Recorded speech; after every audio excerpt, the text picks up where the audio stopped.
I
hope I almost forgot my mic. We're live! What's up, guys?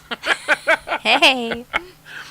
Welcome to the MushRune Cast, episode, what is this?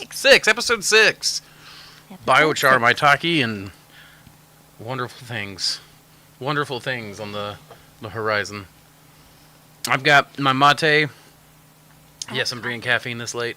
Samantha's got her coffee. I'm so jealous. I love coffee, but high blood pressure demands that you be careful. Acid reflux. Well, that too. How you doing, baby? Doing all right.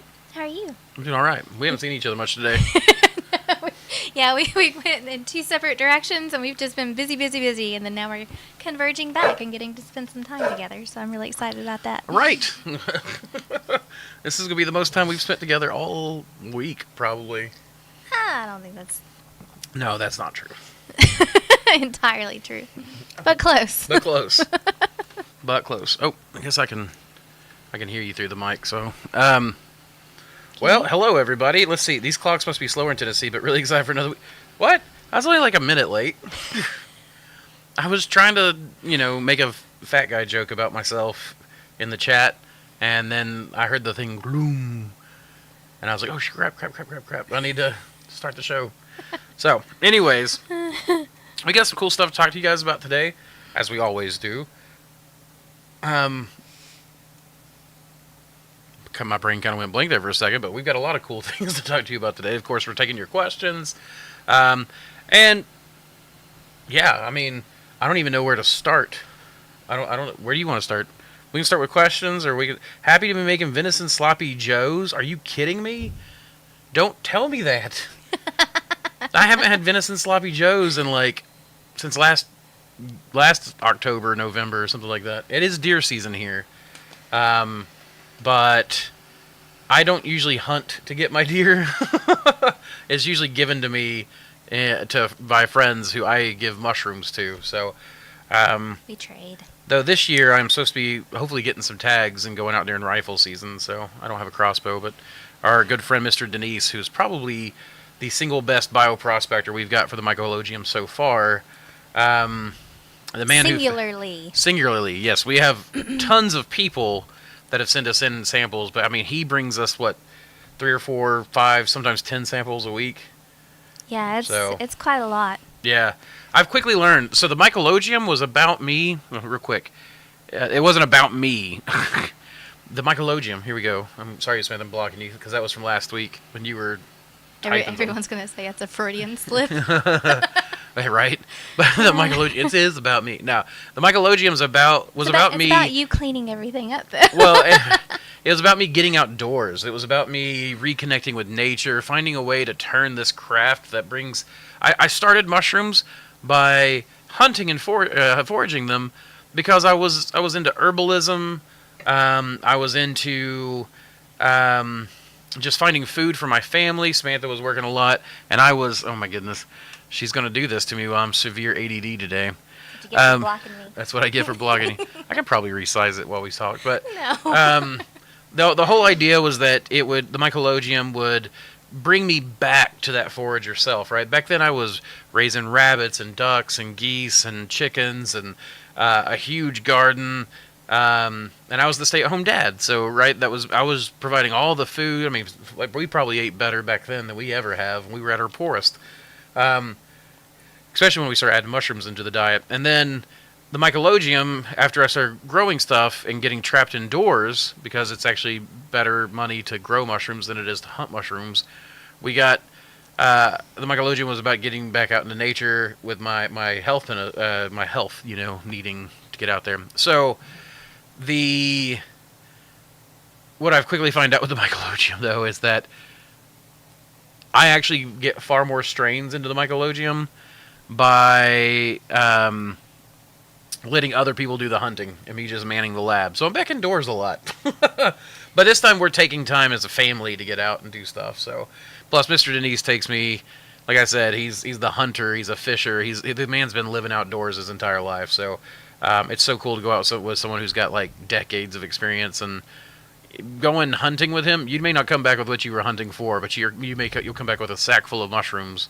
Like we literally went trout fishing the other day, caught a single trout between the three of us, but came back with bags of spice berries and mushroom samples from the mycologium, a lot of turkey tail, which is something I'm collecting big time right now. So, well, something else to consider is the time that you're not out in the woods, like back to back to back, just trying to find that next, strain. You're in the lab, cleaning it up, doing all the prep work, and that does take quite a bit of time. I will say that we have someone on here who's only going to be on here for a very short time, and they do have a question. Okay, let's do it. So maybe pop that one in there real quick. It's by Toasty.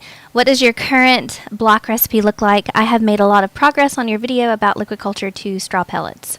Okay, so our current recipe right now, which is just 65% hardwood fuel pellets, 35% oat hull pellets, and then hydrated to about 60% moisture content.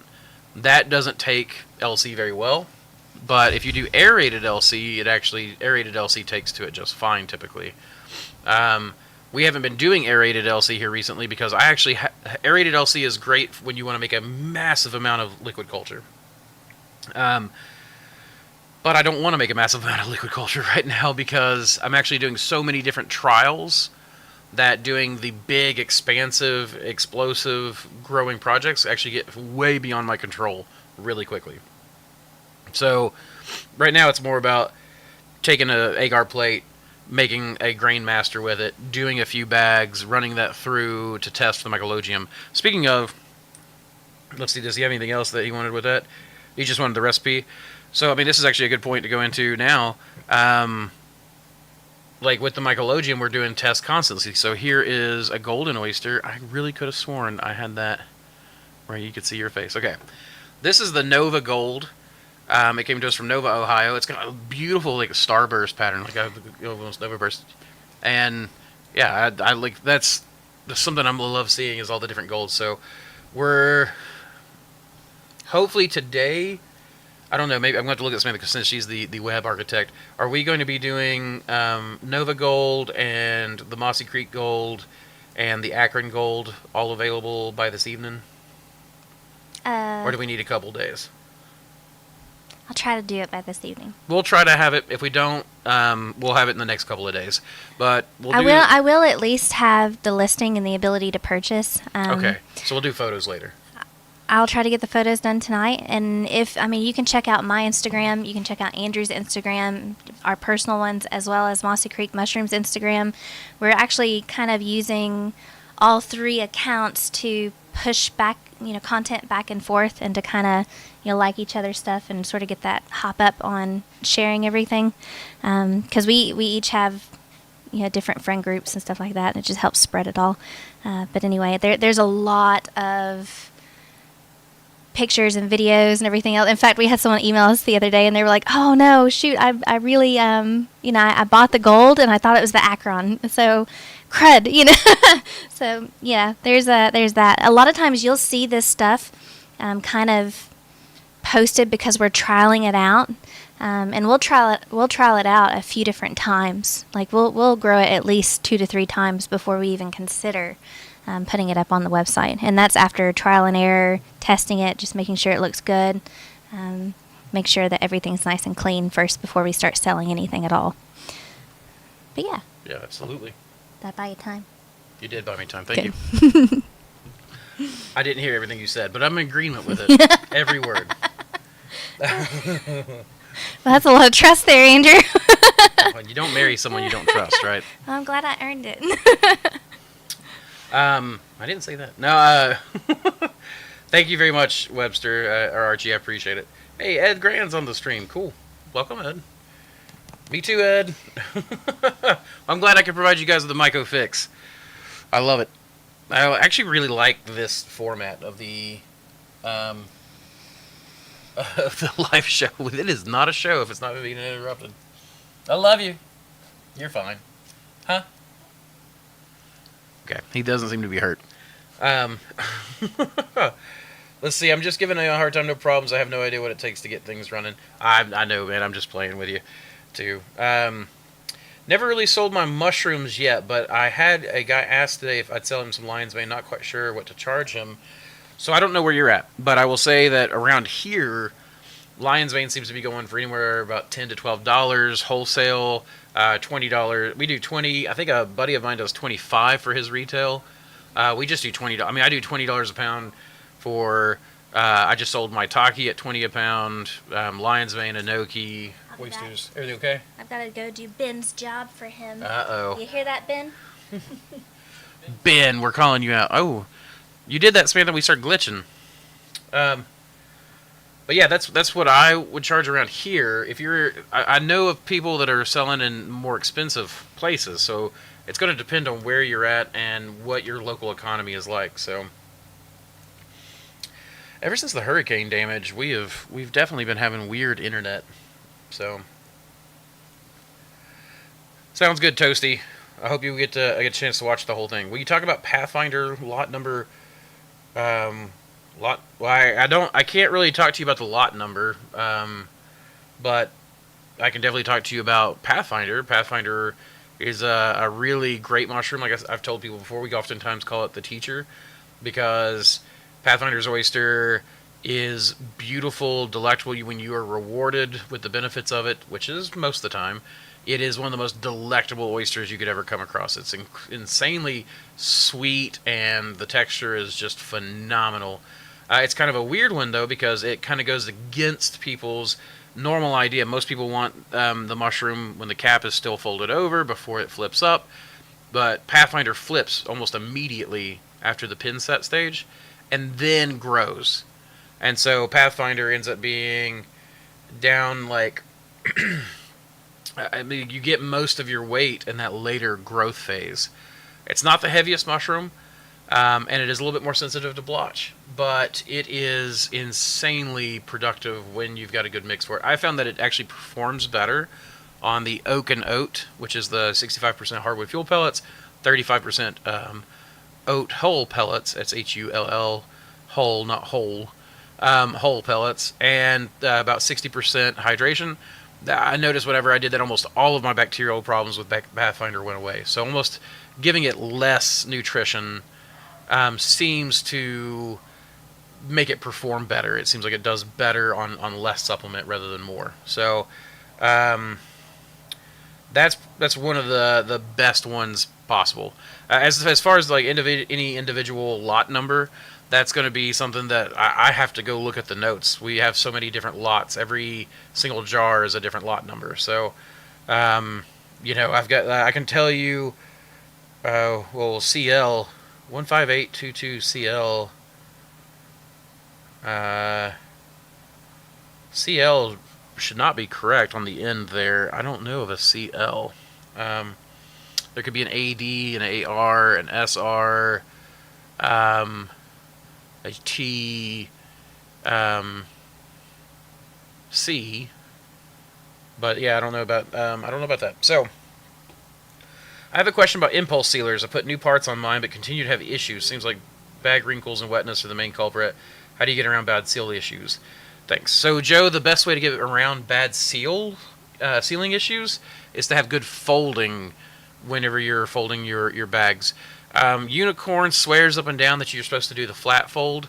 I have never found the flat fold to be as reliable as the folded we actually fold everything with the gussets over and then cook it like that. It self-seals, and then we bring it into the lab, open it up. It's a very nice clean and crisp line. You open it up, and then we inoculate, crack the bag so it forms a little bit better, and then I do a flat seal. So we do pull it flat on the ceiling, so that way there's it's only got to work through a single or two layers of plastic, to close it. Otherwise, you'll have 2 layers of plastic in the middle. What is it? 1, 2, 3, 4. Yeah, 4 layers on each gusset.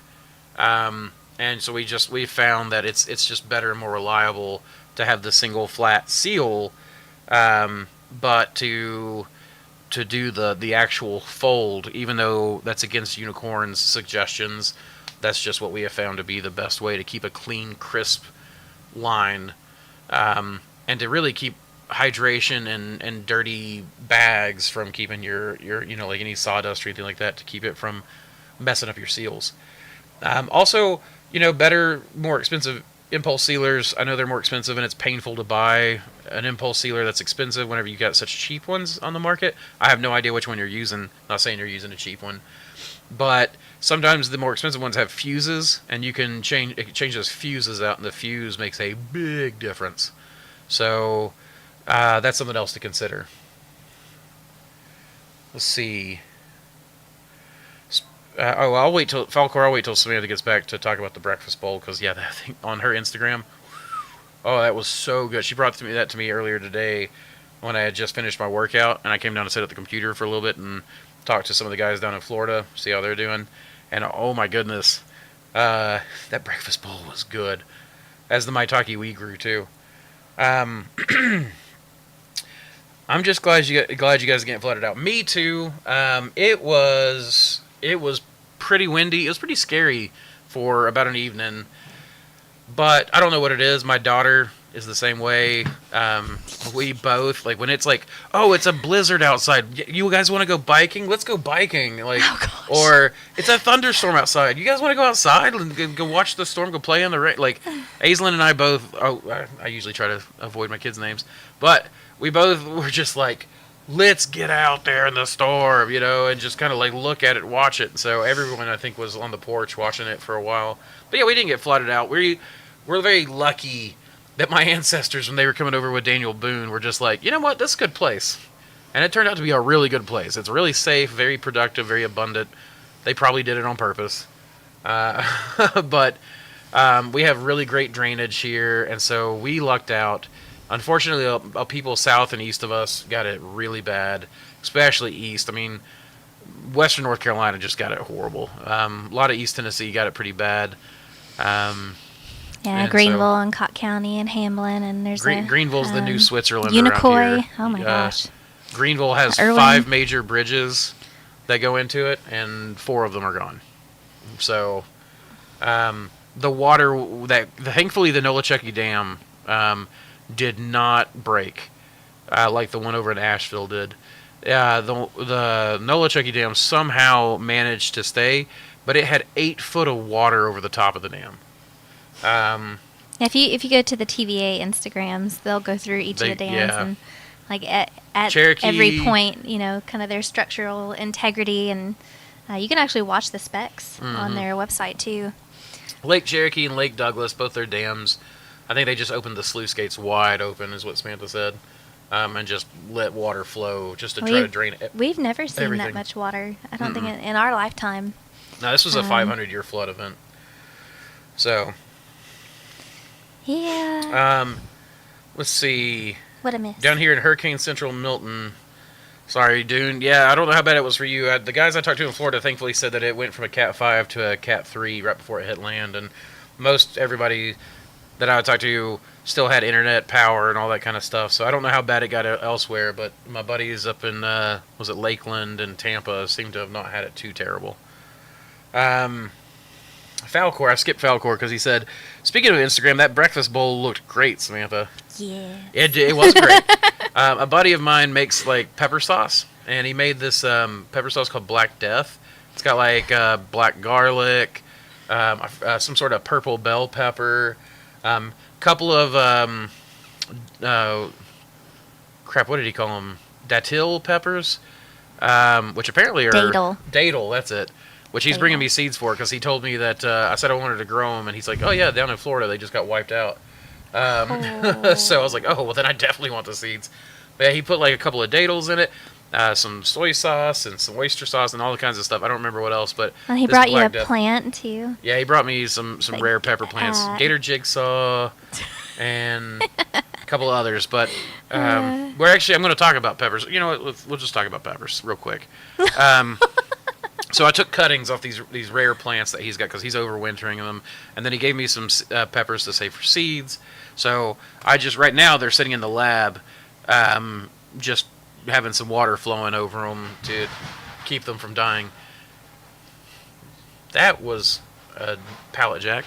But yeah, okay. Anyways, the pepper plants I've got right now, I've got them sitting in water until I've got time to go up into the mezzanine and grab the cloner, the cloning machine, which then I've got to get the single disc hydro fogger that I got from House of Hydro. Use code Mossy with House of Hydro. It gets you $50 in replacement discs.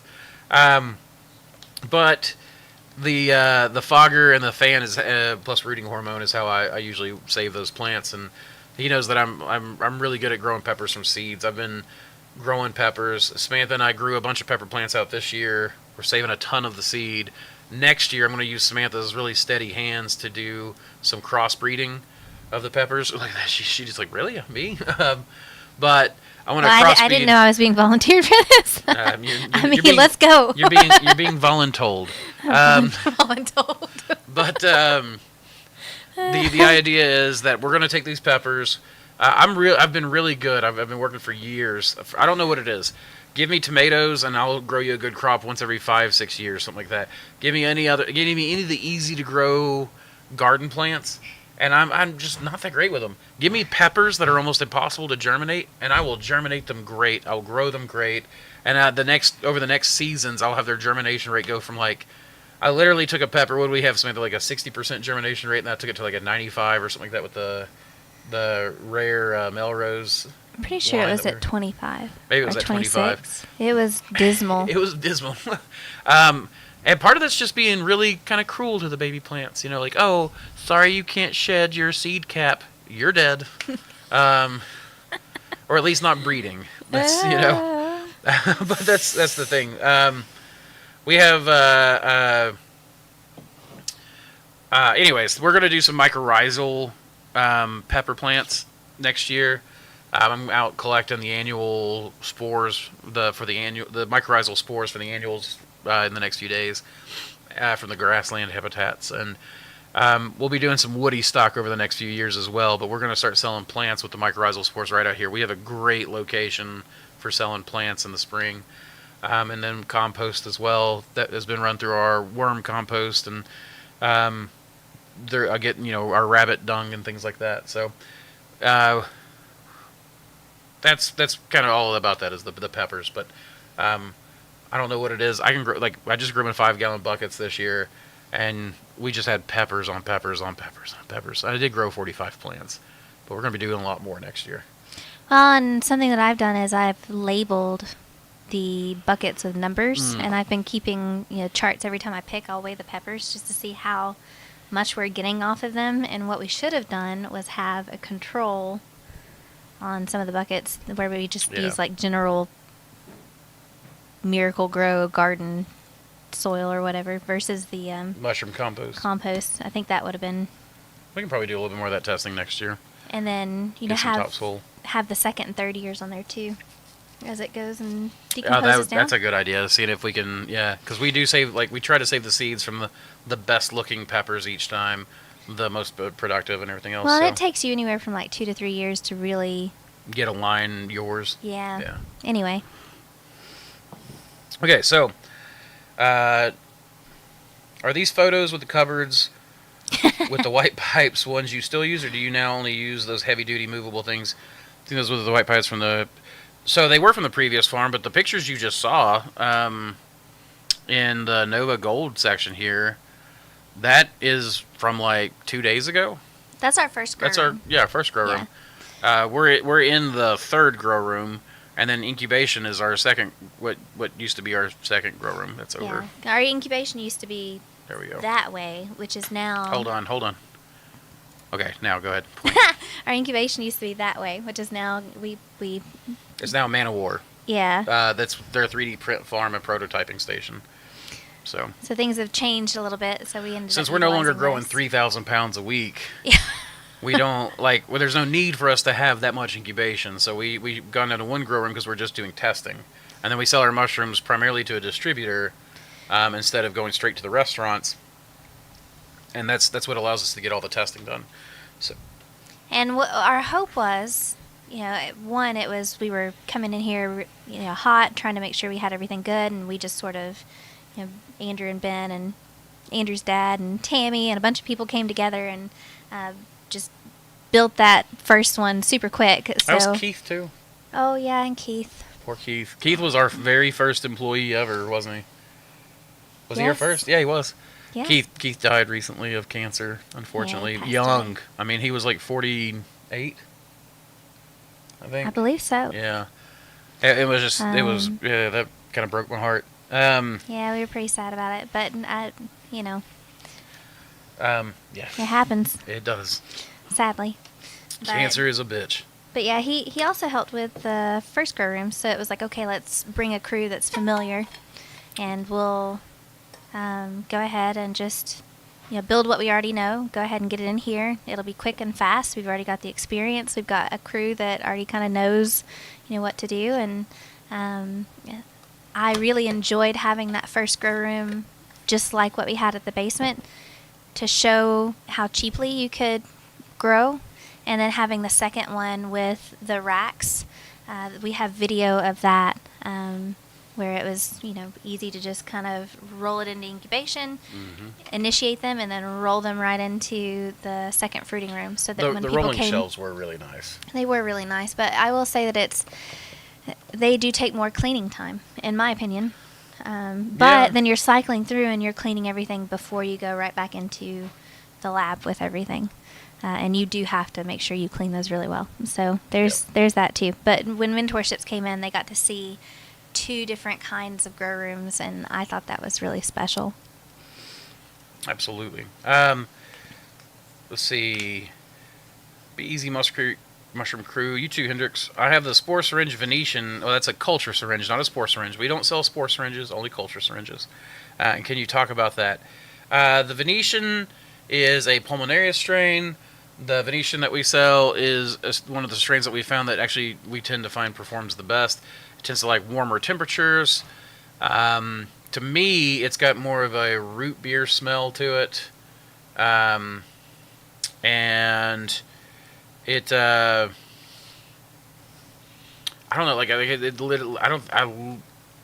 really does have like a root beery smell to it. It's the only strain I've found that has that, but I mean, not really. I like it because I love root beer. I actually popped it in. I popped open a box for the chef one day, and he just marked, like, it was just Root beer. a marked comment of, "This smells like root beer." I didn't even say a word, and Yep. he pointed it out immediately. I haven't found any other strains that have that smell, even of that style, that Italian oyster and stuff. So I'm about to start using that Venetian in a breeding program. But we grow at the same temps, the same substrates as what we do everything else. Do you know how Cactus Hat mushrooms fared this storm? From what I heard earlier today, he said, "I'm still here." So I haven't. I did reach out. Like, I sent him just another comment and was like, "Glad you guys are okay." But I haven't heard anything back yet. But I've not been back on Discord since then. So.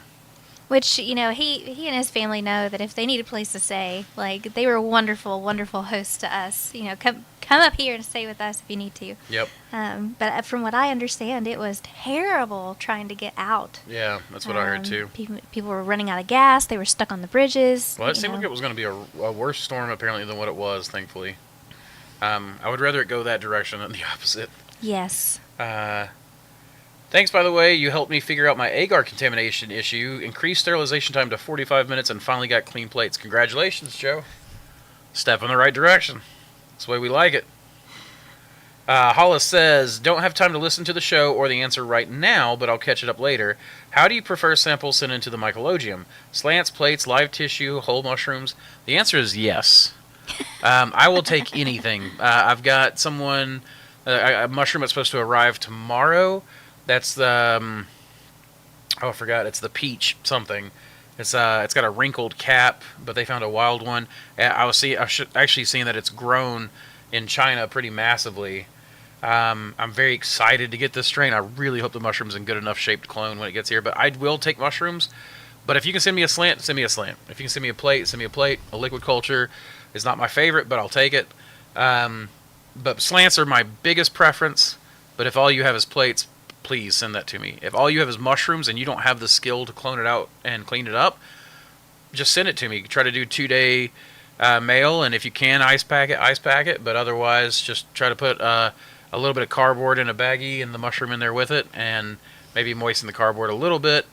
But just don't leave it sopping wet. Ship it to me, and I'll try to get it cloned up.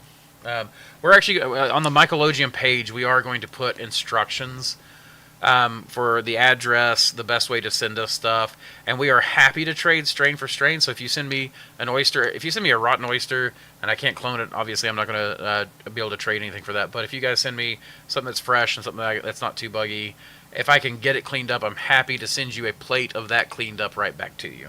Yeah, and you ought to be able to take off that postage from your taxes. Yep. And then whenever we send something back, we are covering the postage back. Right. So we'll do free shipping. Keep that in mind too. So yeah, that's the best way to send stuff to me. Like I said, I prefer slant, but I work a lot off plates that are donated to us. And like I said, we exchange. Like if you go through the trouble cleaning it up, you know, and you send it to me, whatever you want, culture for culture, I'll trade it to you. Yeah, we want to be fair to everybody and incentivize folks to come in. That's coming through the mic big time for some reason. I'm sorry. You're okay. I was doing my normal fidgeting thing. Yeah, I need a little clicker toy or something. I'm kind of embarrassed about that. Nah, don't be. So you still use those solid closets? The shelves, yeah. I mean, it's not solid necessarily, I guess, because it's just two 2x4s and then two PVC pipes run through, so they're rails. But we use shelves like that rather than the movable shelves. So, honestly, I find that the rolling racks, like we take them outside, we clean them up. It's a bigger setup.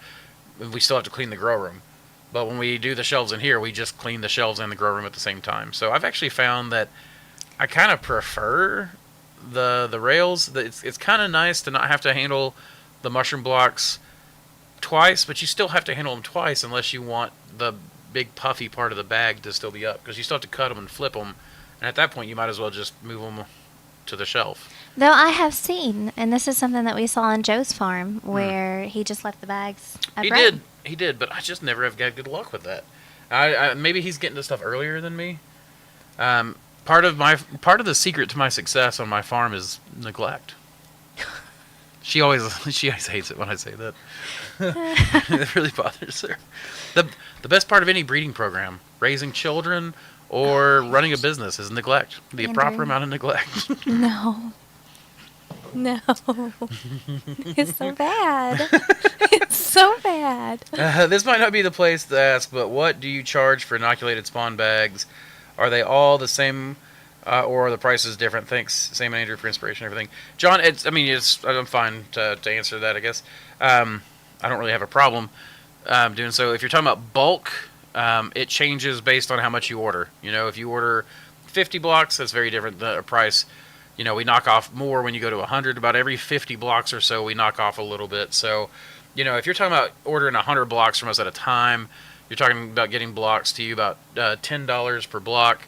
And then when you go to the shipping, obviously is going to be different. But I think the shipping last time for us was about $150, $140 to most places east of the Mississippi for a pallet. And a pallet was what, 120? Yes. Yes, 120 blocks. Yeah, because I did four pallets at 120 blocks each pallet.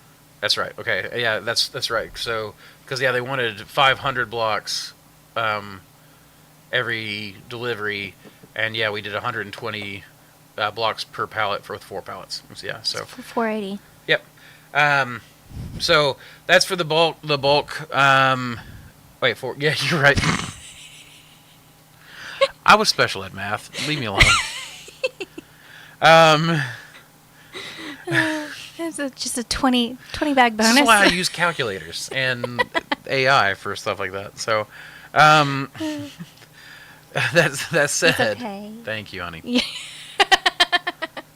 He's a lot better on the biology stuff than I am. Oh my goodness, I would murder everything if Andrew hadn't showed me. She is a lot better at the math than me.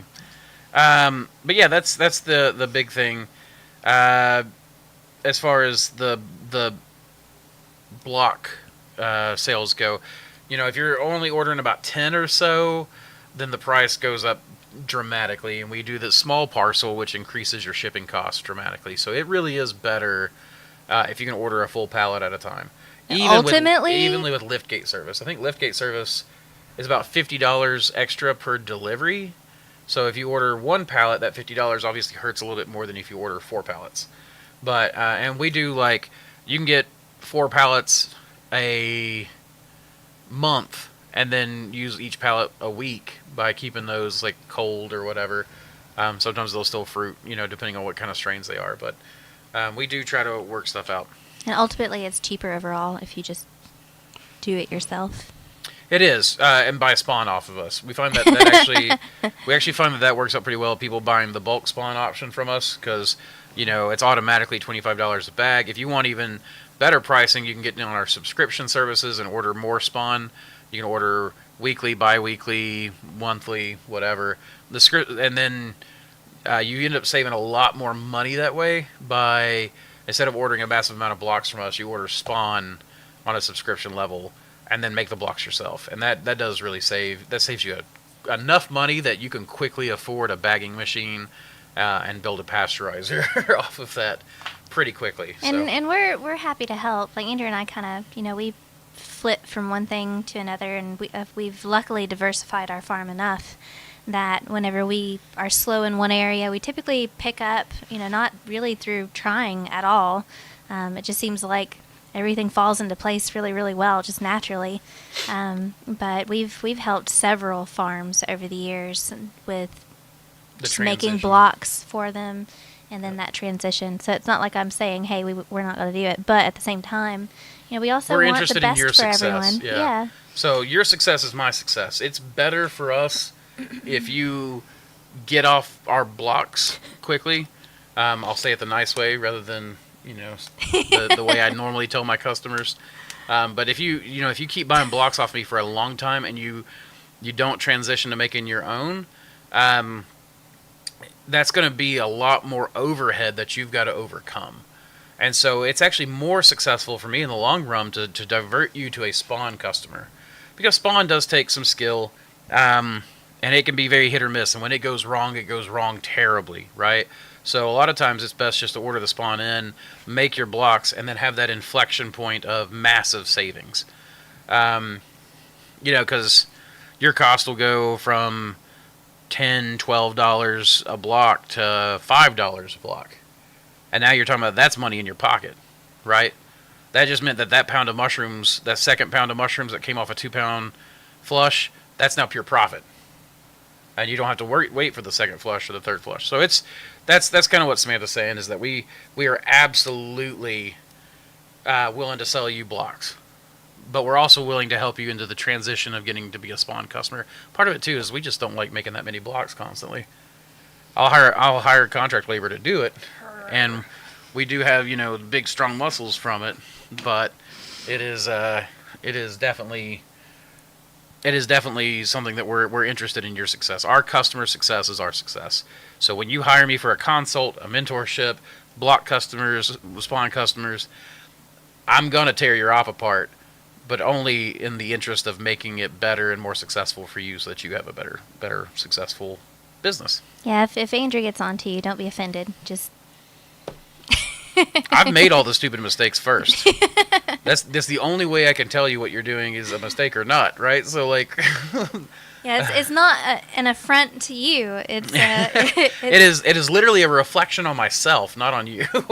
it's to tear you apart to build you better. It's doing the exact same thing that my mentor did for me. Exactly. And Hugh could be vicious. But Hugh also was the kindest, most gentle man I ever met. So Wasn't he former Navy? Yes, yeah, he was a avionics tech in. That's what I was thinking. The Navy, I think, or maybe he was Navy. I have Chicken of the Woods emailed you about and a wild oyster. Yes, I meant to get back to you. I'm so sorry, Hollis. You send it to the shop. Just pack them up and send them to the shop. And a wild oyster I found this summer. Where do I send them and how best do I package it? If you Google Mossy Creek mushrooms and look at our that address page, that's our address. And we receive samples almost daily now. So Chicken of the Woods is a very hit or miss whether I'll be able to get it or not, because sometimes the most pristine sample will not take, and sometimes the ugliest, most disgusting looking sample will take readily. I usually am pretty good nowadays because I do like 3 or 4 different methods. I do like a sterile method. I wrap it in wet cardboard. I do all. Someone sent us one in a sardine can. That was actually Charles. That was Charles. That was a Pathfinder oyster. Yeah. That's Pathfinder oyster was literally cloned off the cardboard from a sardine can. So, Oh, someone asked a question about Pathfinder earlier before I already answered it. Oh, did you? Okay. Yep. Where do I send them and how do I best package it? So the packaging really is to take the sample, put it in a Ziploc bag, and then mail it to me as quick as you can. And if you can put cold packet, great. If you can't, I'm not going to worry about it. If you can 2-day it, that's really, I mean, don't get me wrong, I love it when people overnight it to me. But overnighting is expensive for you, and on something that may or may not happen, 2-day is much cheaper. So also, if you go to Pirate Ship, you can oftentimes get a commercial rate, sort of. Yeah. On it also depends on how many packages you ship in general. They'll discount your rate or whatnot. Yeah. We've really enjoyed it. Pirate Ship, sponsorship maybe. Oh, somehow I guess I skipped down to John. And then gone back up. The chat's weird on YouTube. It's hard for me to follow sometimes. Okay, so we got a few things on here, but I'll get back to those in just a second. I want to make sure we've been doing this for 43 minutes, and I haven't even got to the stuff that we've put in the title. Shame on you. Paying attention, everybody. Really quick, 43 minutes. Yeah, shame on me paying attention. 43 minutes in, I think it's time for us to do our code of the week. It's 20% off, right? Have you not set it up yet? Well then, she's setting it up right now. 5 seconds. The code of the week is golden. That's what she said. Golden? Or 5 seconds? Don't say that. They're going to think poorly of me now. It's 5 hours, guys. Come on. No. What? Okay. When you get married, the groove gets greased. So... that didn't mean that to sound the way it did. Golden. Golden is the name. Golden is the word. 20% off your entire order. Poor Samantha. I'm dying. Golden. Does it matter if the first letter's capitalized, Samantha? Huh? Does it matter if the first letter's capitalized? Yes. Okay, so it's capital G Golden. That'll get you 20% off. I'm really excited about our golden reishi, our golden enoki, our golden oysters. Mainly it's because I was talking about the Nova Gold, and we're gonna have the Akron Gold and the Mossy Creek Gold in so a day or two this evening. I'm running her ragged, so give it a couple days. But golden will be golden will get you 20% off your order. This includes our new line of tinctures. We have golden enoki tincture, we have reishi tincture, we have lion's mane tincture, and we have oyster tincture. Other direction. No. Nope, other direction. There you go. I made that. She made that. This is the mock-ups, but we've been bottling stuff as of last night. This is super cool. We're doing a triple extract using pressure and heat and alcohol, and it is this stuff's stout. I'll be honest, which is good. But you might want to mix it with something or dilute something, because Samantha saw my face last night when I tried the stuff. We bought tinctures from everybody. We did buy tinctures from everybody. We've been looking at people's labeling, and we've been looking at tasting the other, what is it, like the double extracts and the triple extracts and the single extracts and whatever. But I what's preferred funny the is dual and the triple extracts. he so. had like a dropper over here, and then he was trying the one he made, and the faces. We should have recorded that. We should have recorded that. I will say my stuff is really stout, and I'm definitely like, I think I'm going to work on the next batch having a different flavor profile. And a buddy of mine who's a bartender started talking about how we can start making liqueurs out of our out of our tinctures as a base. So hopefully we're going to have instructions so people can make their own liqueurs from them as well.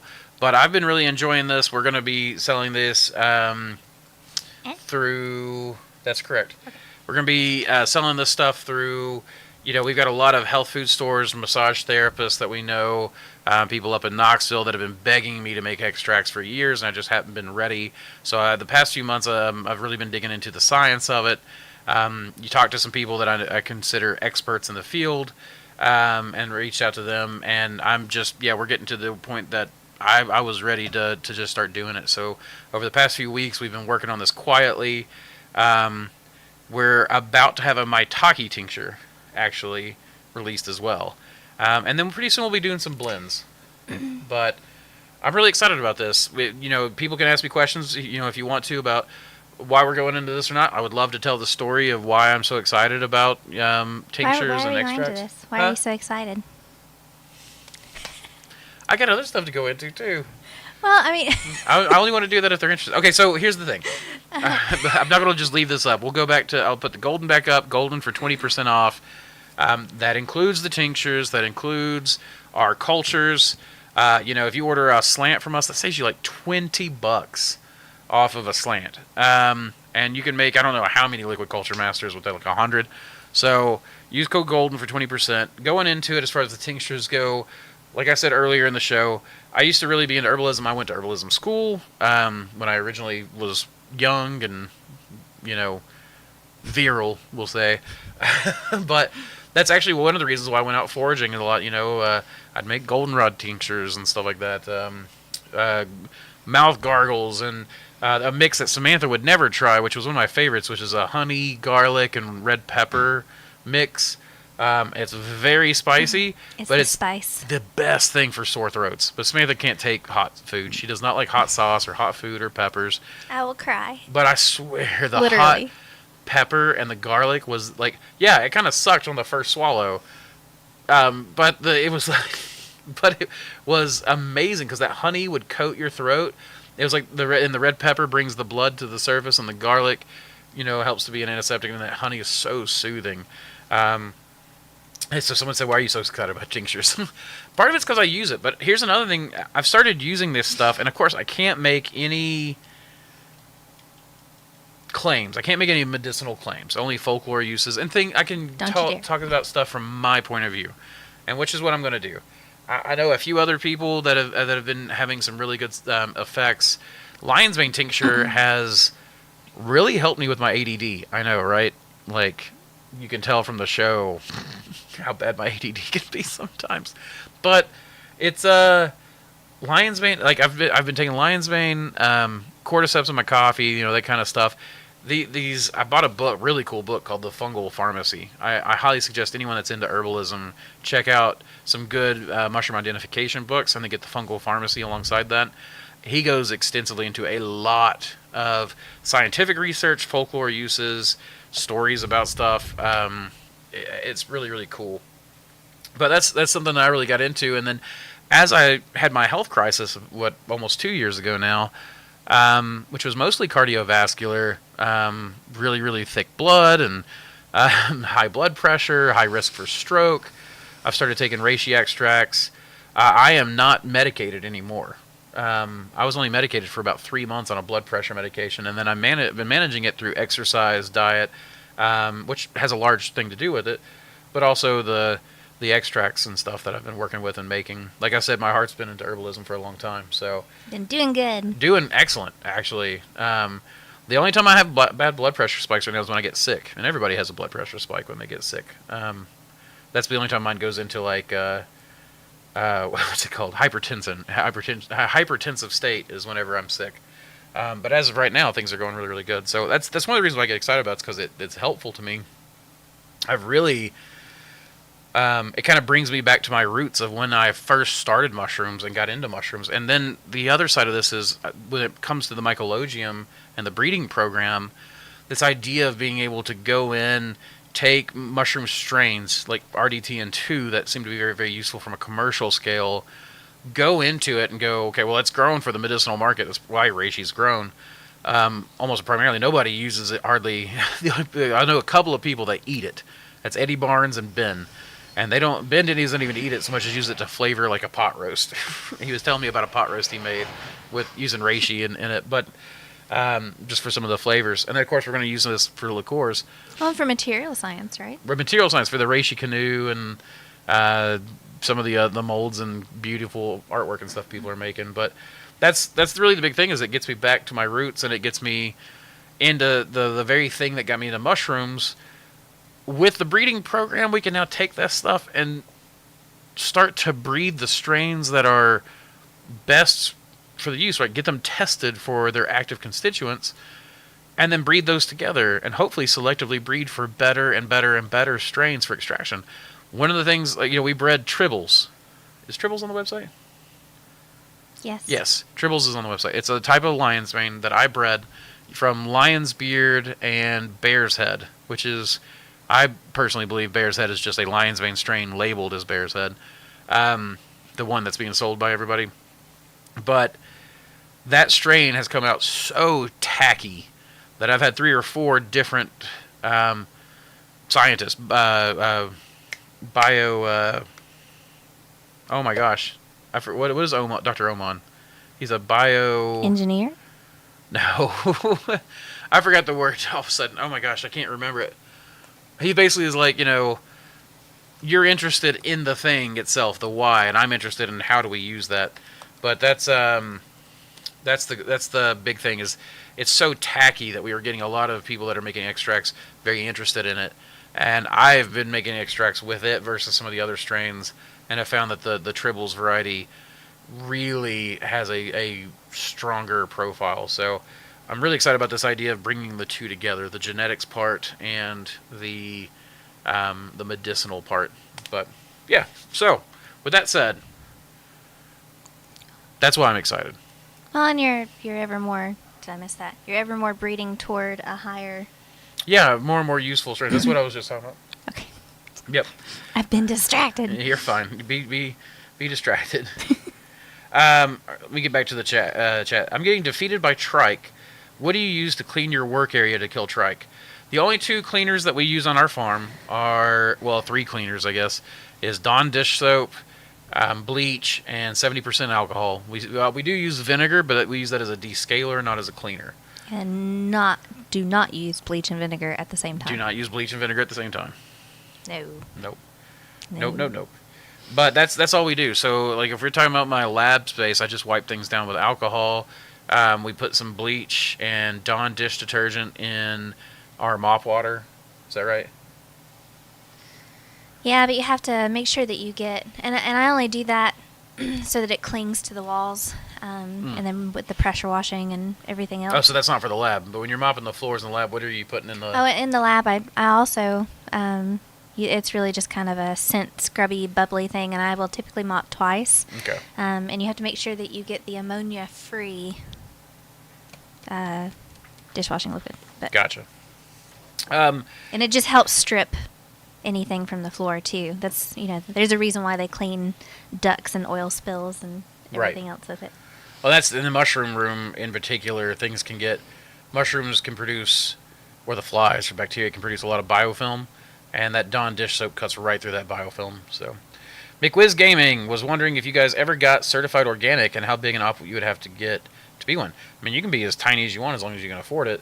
But no, I don't consider organic worth it in the mushroom world, at least.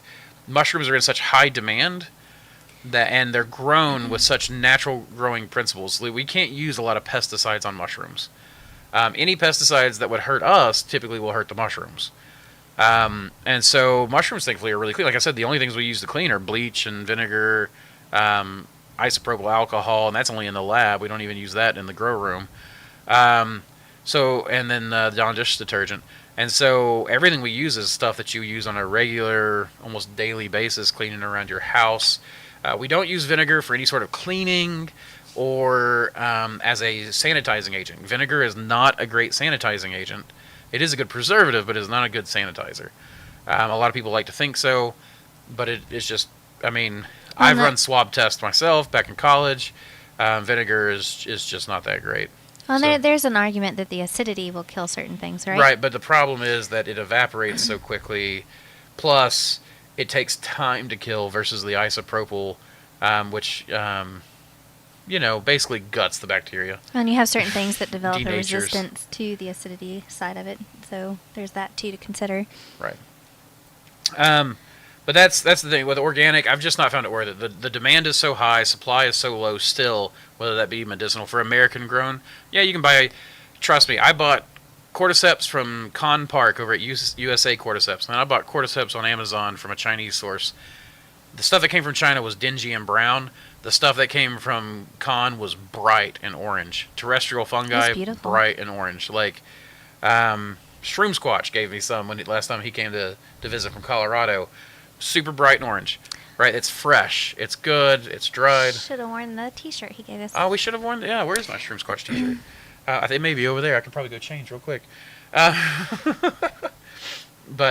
I haven't found it worth it yet. My thought is you grow until organic becomes obvious that it's useful. If it's not obviously useful to you, then don't worry about it. You can sit there and go, maybe I'll get $1 more per pound or not, but I really don't think you will for the most part. What, babe? That said, we do use organic supplies on a lot of things. We do use a lot of, I wouldn't even, natural stuff. We use a lot of natural and safe things. I don't buy a lot of labeled organic. What a lot of people don't know is that some of the organic pesticides are actually more toxic than some of the more modern ones used in grain farming. You're about to make a lot of people angry. Well, it's just the truth of it. Some of the organic pesticides are incredibly effective, but they're also incredibly dangerous. This said, I'm not against organic farming in general, and I do try to stay away from grains that have been sprayed heavily by hormone treatments. That's the ones that worry me the most, are the hormone treatments. The ones that like interrupt the reproductive cycle or the molting cycle of the bugs. That kind of stuff does worry me. And then as a fungus farmer, any soy or grain sprayed with a fungicide, that's actually one of the reasons why we moved away from soy. We found that too often we'd get soy hulls that were sprayed with a fungicide, and that includes organic. There are organic fungicides. So, if I'm correct, you use LC with quite a high LME dextrose content, like 4.2%. Yes, I watched your LC premix videos. I nowadays go to 0.5% to 1%. What do you prefer on that high sugar water ratio? I pretty much grow everything on the high sugar to water ratio there. The reason why is because I can get a lot of growth, a lot of very thick growth very quickly.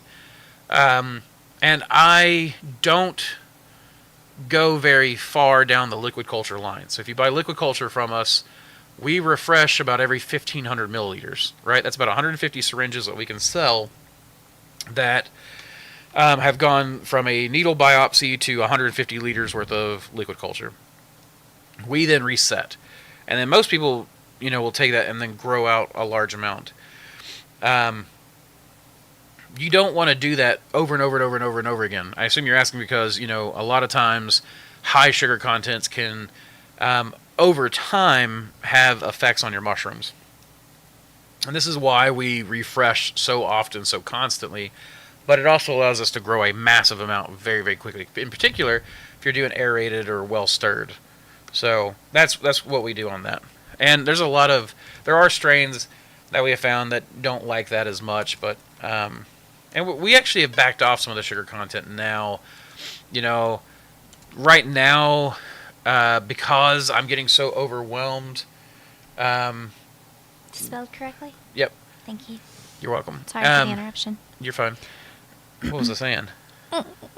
Oh, we now use 10 grams of our LC premix to about 500 milliliters of water. And the reason why we've backed off, we also go way less on our peptones, which is in our premix now. But the reason why we've gone way down on our peptones is just because we can't we've got like 300 jars in liquid culture, and we can't stir enough. Everything gets beyond us so quickly. So with that, we've just backed off and allowed things to grow a bit slower. And then we've got maybe 10 strains that we're actually selling in liquid culture. That's actually the thing, is I'm trying to process through all these liquid cultures, close them out, and go down to 10 strains of LC that are more properly managed, more easily managed. Because I've got, like, if I don't have an economic reason for it, like selling it to you guys, then it oftentimes will sit on the shelf. So I've got like 10, 15 strains that get stirred constantly. And then, 185 that 285 that just sit on the shelf. And get pellicles on them, and then we end up using the pellicle to spawn anyway. So at that point, you might as well just grow it on agar. So, much shame. Absolutely. Have you spoken about your biochar project yet? No, Oliver, I have not. Let's get into it. Yeah, baby, let's do it. All right, so first, let's just get into this process. I think that you'll be able to hear me. This is going to be a test. I set this up before the show, so let's just check this out. Okay, it looks like you guys can still hear me. So what I did was I took a 55-gallon drum and I tapped some holes. You can see that I got it caught a little bit, but the step-up bit Ben was telling me was the best way to go, and that really did work. Now, with that, it was pretty easy to start a fire. I did a hole on each point of the compass, so you're talking about just north, south, east, and west. And then I covered my kiln completely in wood and then started fires. And I started fires primarily by taking paper towels and dipping them in lard and then dropping them on top and burn them. And that way the lard dripped down and actually started the fire. You can see this is going quite well. And you can see that I've got a lot of the smoke, or the moisture content is actually cooking out of that. And here I'm going to show you a good test, which how do you know when you're past the moisture content and you're actually getting the wood gases burned off? Eventually, I'd like to build a kiln where it actually cooks itself once you get it going. Right there, you can see that I've got good wood gases content coming out. It's catching fire and it's keeping. And then we'll probably go to a night shot. I think it's the next one here. But it burns quite well, quite cleanly. Eventually, I want a long enough pipe that I can wrap it underneath, and that way it'll feed itself. I'll actually be able to create the biochar by cooking it in its own gases. It's just a night shot, and you can see that there's not as much coming out. We've always got a lower content, but you'll also see, I think whenever I do a close shot here, it's hard to tell, but there are gases coming out from around the lid. And then this is me opening it up the next day, and you can see that we've got all of those pieces of firewood have now cooked down into lump coal. And this lump coal works really, really well. It crushes up really nice and easily. There I was showing how glassy it sounds, but I was able to preserve that for the show and be able to talk over the video, because I'm talking in the recorded video too. This stuff breaks apart, and it really, it just makes a really nice, I love that glassy sound of the lump coal. This will powder down really quite nicely. We're then going to take this, we'll fill it full of mycorrhizal spores and some spent mushroom compost from the vermicompost, probably a little bit of rabbit manure, and we'll have some really nice, probably some Korean natural farming going on, some reactors going on from the Korean natural farming side of things, to then inoculate our char, right? So right now I've just got char. To turn it into biochar, you have to charge it with a living thing. So this is part of in part we're going to be producing a lot of this stuff. And someone asked about spent substrates as far as that goes on my Instagram, and I told them to watch the show. So hopefully they're watching Mossy Bottom, which I love the name, by the way. But I have a couple of other things we're going to talk about on this, but this is the point that I'm wanting to get to, is that I want to create terra preta, right? Black Earth, I think it's called terra preta. I may be saying that wrong now. It's been a while since I've read the words. But I want to design a mushroom farm that, yes, produces a crop, but the real value is in the soil, right? And as we know from learning about, the Amazon and a lot of the technologies that these ancient cultures had, one of these technologies that they had was terra preta, and the black earth.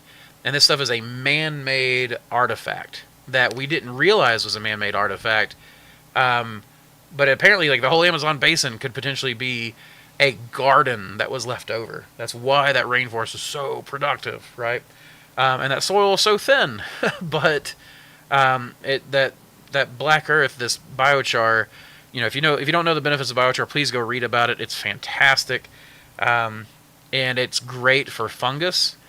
And then speaking of, what did you have something to say? I thought I heard you purse your lips, like you may have been about to say something. Yeah. Yes, the mic picks it up. Body language. Body language and sound language. Well, isn't it the consistency of Jell-O?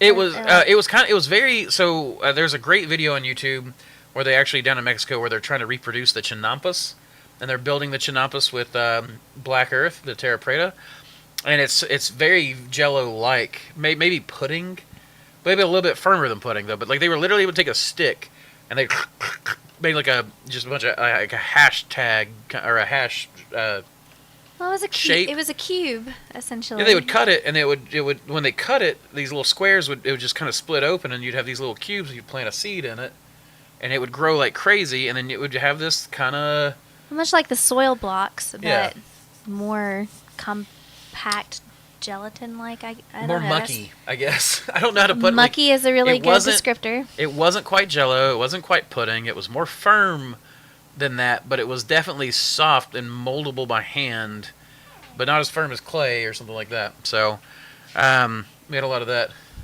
You already on your stream? Yep. So that's really what we're trying to create with that, is the terra preta. So going from that, I've got here the biochar. This is just showing again the lump coal that we've got again. And again, this stuff is just like it comes out really just the glassy and black, which I found came out best from the of course. It's the I'll just come over here and sit. I'll share half a cheek with you. I'm enjoying. Okay. Yeah, I was gonna say he's enjoying the leaning in. I'm gonna go find Aislinn and see if she wants to go for a run. Okay. But this is again the lump coal. I used firewood for this, so this was a dry wood, so it did not have very long that it had to gas off. But here is the biochar that we made from spent substrates. Now the middle block there was a block that was reishi, and it cooked on the outside, but a little, you can see it starts to turn brown. But the rest of the blocks that I just kind of broke up into chunks, that turned into a really nice crumbly, very sawdusty mix. You can see like this stuff just pulverizes really well. Oh, that's awesome. And these were just, yeah, Samantha hasn't even seen this stuff. No. This was all pulled, these blocks were pulled right out of the grow room. I pulled them out, I put them in the kiln, I cooked the stuff down. I now know that I need to chunk the blocks a little bit so that they don't just, the core, like the reishi block, that's the only one that survived was the reishi block. And it's apparently fire retardant. That's what I was about to say. Like. Right? And I tried to break that apart and could not hardly get it to break. But this stuff, I mean, like, this is the way to go. So now I think what I'm going to do is I'm going to start taking the blocks out of the grow room, pulling the bag off, and setting them outside to dry. So every day I'll pull a few blocks aside to dry, and then I'll set the dry ones in the kiln, bring new ones out, and we'll keep that process going. And that will be the biochar side of things out of spent substrate. And the idea behind this is, of course, you already have the particulate size down with the sawdust, but you also have mycelium chitin running through all of this, which has got a ton of globulin. I don't think globulin burns off, but even if it does, the idea is that the globulin, the fungus that grows back through this will recreate that globulin content. If you don't know what globulin is, we should talk about that. It's be a really good episode. It's basically, we're finding out a very necessary and amazing part of soil building. We'll get into that sometime later. It's left behind by fungus. But this stuff has, and as you can see, we'll go through this right here that's the lump coal. There's lump coal right there. That's through the microscope. And you can see it's glassy, but you can see there's a lot of area. That's the sawdust. And it's hard to... I don't know if I can pause it. Actually, let me click through the slides here for... I don't know if it's going to let me pause it. Here we go. Nope. Okay. Whatever. So, it's not going to let me pause it. The point is that it was hard to get it on camera because every time I tried to take a picture, the camera moved slightly and it blurred the image. But if you can look at that sawdust, you can see the little hairs. They look like little hairs. It's the hyphae. They were pyralized, which makes sense. It's chitinous. We need one of those cameras that dermatologists use on your scalp, so you could just set it on there. I have one of those. Why didn't you use it? Why didn't I use that? Yeah, it's in my camera bag right over there. Oh my goodness. Goodness, you're so smart. But the idea is that you could see that even the mycelium that had grown through it had now created structure for something to grow on later. And so now we can pyrolyze this. It's going to be a lot easier to powder it, number one, and to run it through the vermicompost, the rabbit manure, and the spent substrates. But yeah, this is going to be like, I'm really excited about. I say that all the time. I can't. He's so excited. I'm excited constantly. Mushrooms excite me, and then the millions of things I get to do because of you guys supporting us. It's exciting. ADD, you know. But that's the biochar prospect. That is exactly what we've been working on this week. And I think that spent blocks are the way to go. I do think that it's going to be better to dry them because it took twice as much fuel to create that biochar or the charcoal out of the sawdust. And of course, it cooks way down it cooks way down more than the lump coal does. But by the time you're done powdering it, it's roughly the same. So I think that we can do like I said, I'm going to take blocks out. Many blocks will go to the vermicomposting op, so the worm farm.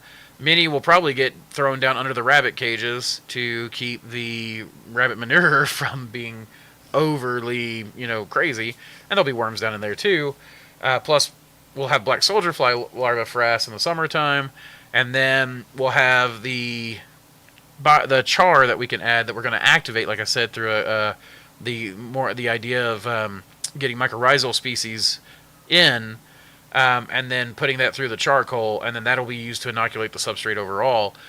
My hope is to use this for the pepper plants that we sell, use it for our own gardens and things that we use and friends and family, but also I want to start selling this stuff through local garden centers, and I may even start selling starters if people are interested on the website.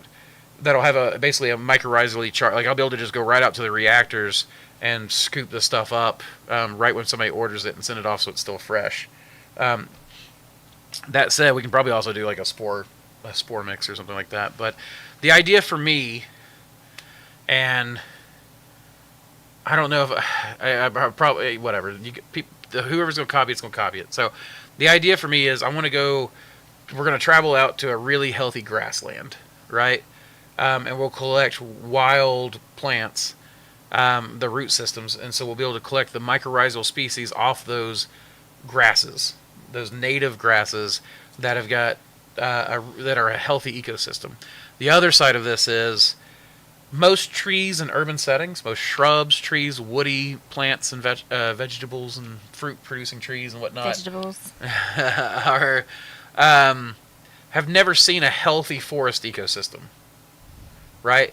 Or at least never seen an old one. So if we can go to some of these old growth spots that we know of, that we've been bioprospecting in, and collect soil from those areas, root scrapings, swabs, and things like that, which we've already done around here, you can then take those species of mycorrhizae, grow those out, and add those to your woody plants that you sell. So what this does is allows you to bring in complex biologicals to something that's never seen that healthy ecosystem in the first place. So we'll have that, be able to charge the little packs or whatever, and then sell that so that people can take part of the old growth or the healthy grasslands and add that to their own gardens and mixes. So that is the biochar project as it is, and hopefully we'll continue running that out. I've really enjoyed making the charcoal too. Plus, a lot of people don't know that my middle Scoochie, name's scoochie. Collier. It's my mom's maiden name, and charcoal, apparently runs in the family. So, because that's what Collier means, is literally coal maker. So I get a little kick out of making coal. Let's see. Question: is free range children the same as neglect? No. No, it's not. There's a very big difference. So free range children are neglected, but free range children are not. It's not. That's careless neglect. When I say the most important part of any system is neglect, or raising children is neglect, it's careful neglect, carefully chosen neglect. All right, so let's see. One other question: I just purchased a 200-liter autoclave. How should I cook? How long should my cook time be on grain and substrate bags? Right now, we do 3 hours.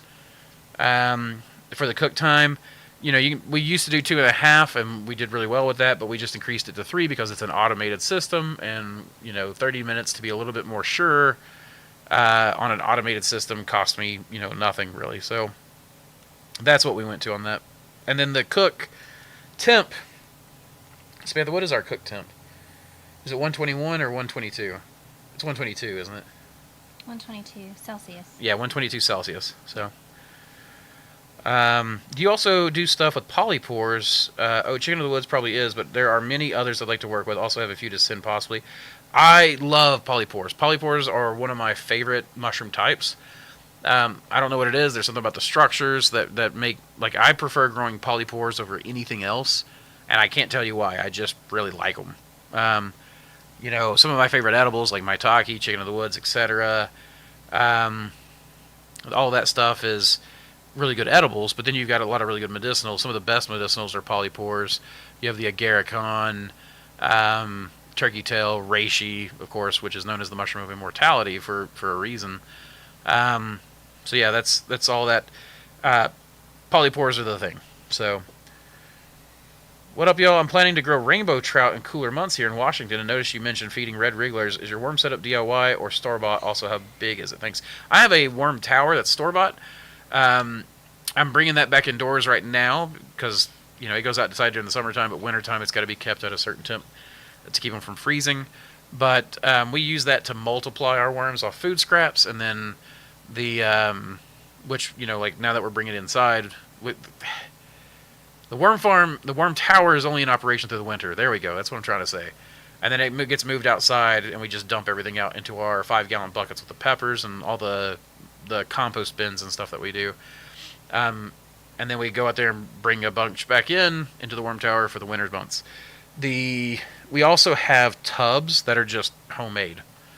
And the homemade stuff is just like a big bin, and you throw a bunch of mushroom substrate in it and throw a handful of worms and close it up and forget about it for a while.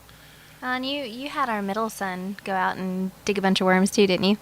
Yeah. Oh, yeah. That's what I thought. Brody digs up all the worms, and then we take them fishing. So that's really why he's been digging most of them up. Is actually what's happened is that go fishing? There'll be so many, the populations in those buckets, and they'll start looking for other environments because they're getting crowded. They'll crawl out. They'll go underneath the buckets, and so we usually just lift the buckets and collect worms. And yeah, that's how we go fishing for trout and all kinds of stuff. But yeah, my thought is next year. I've always been the kind of person that I like to have the setup where I can do all the breeding and the whole cycle myself. At this point, I like really A plus B equals C setups, and then have a system that works together overall. So the idea is in the spring next year, I'll be ordering tilapia fingerlings, because they're like 25 cents to $1.25 depending on what size you buy. You buy those, you put them in your ponds, and then you recirculate the water and you feed them the worms and the black soldier fly, and then you don't have to do any of the breeding. You just grow them out. So as your plants grow larger, your fish grow larger. They work in conjunction. At the end of the year, your plant systems get shut down because it gets cold. The tilapia get fished out and sold, or processed and frozen. And to me, at that point, you don't have to try to feed anything through the winter months either. This isn't an apocalyptic scenario where I have to do every step myself. Thankfully, merchants exist, so we get to do that kind of setup. Yeah, it's like ordering in our own blocks, but with different. Yeah, I guess so. Yeah. No, absolutely. We just specialize in a different part of the process. Yeah. I'm hoping to make some lion's mane tincture for a buddy at work that's been having dementia issues. Speaking of medicinals, I think that's a great idea. Of course, we always suggest people listen to their doctors first of all, and then take the tinctures at the after talking to their doctors. But I say that largely in part because I have to. I'm experimenting on myself all the time, but you shouldn't do it. No comment. But I've been taking lion's mane tincture for a couple of weeks. I've actually been enjoying really good benefits from it. I feel like it's actually helped me focus quite a bit.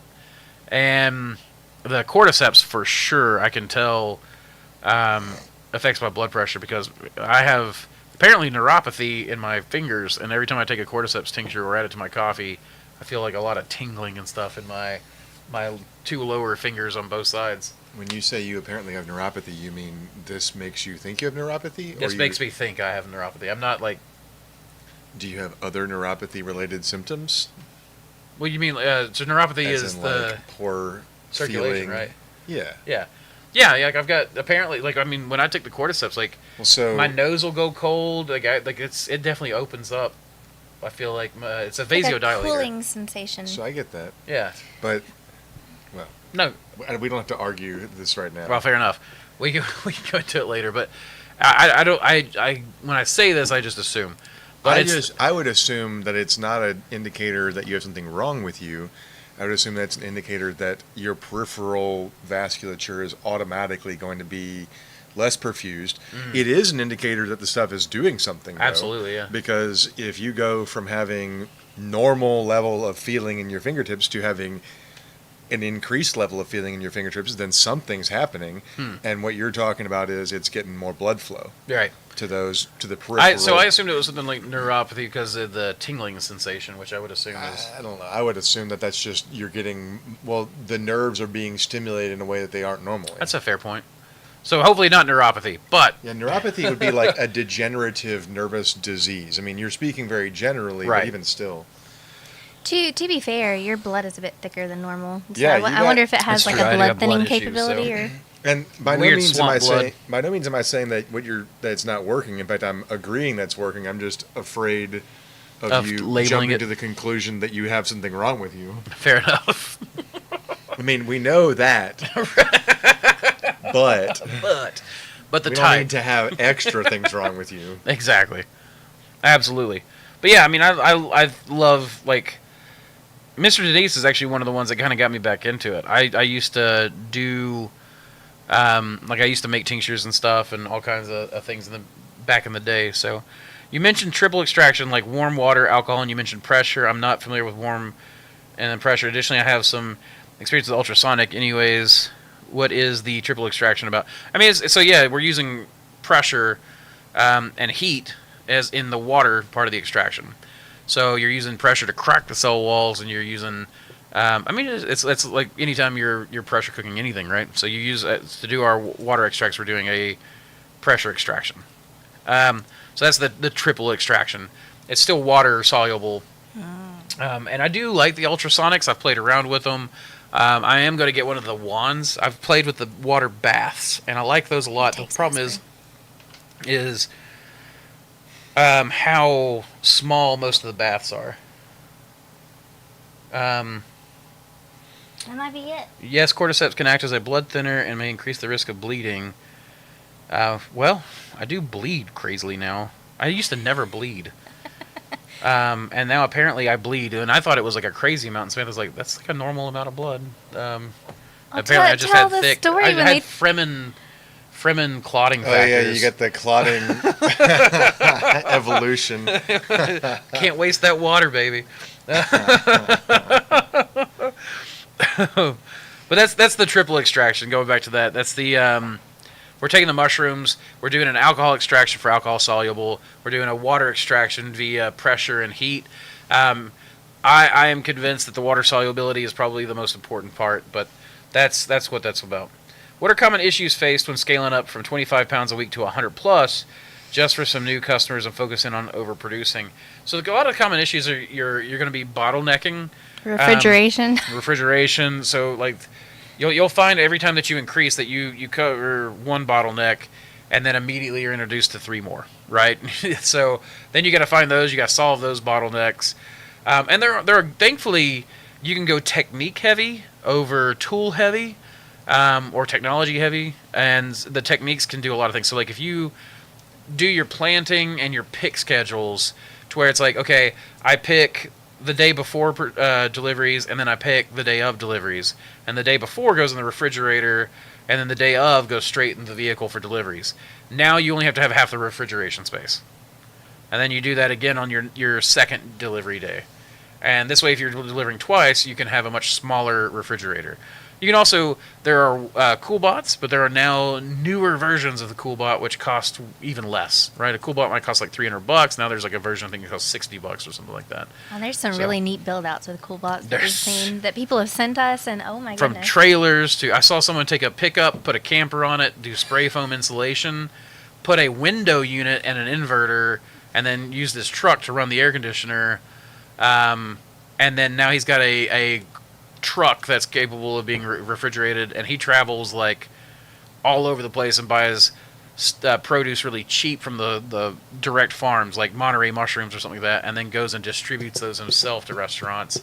And he'll do like a whole circuit between Florida, Georgia, Tennessee, North Carolina, and down.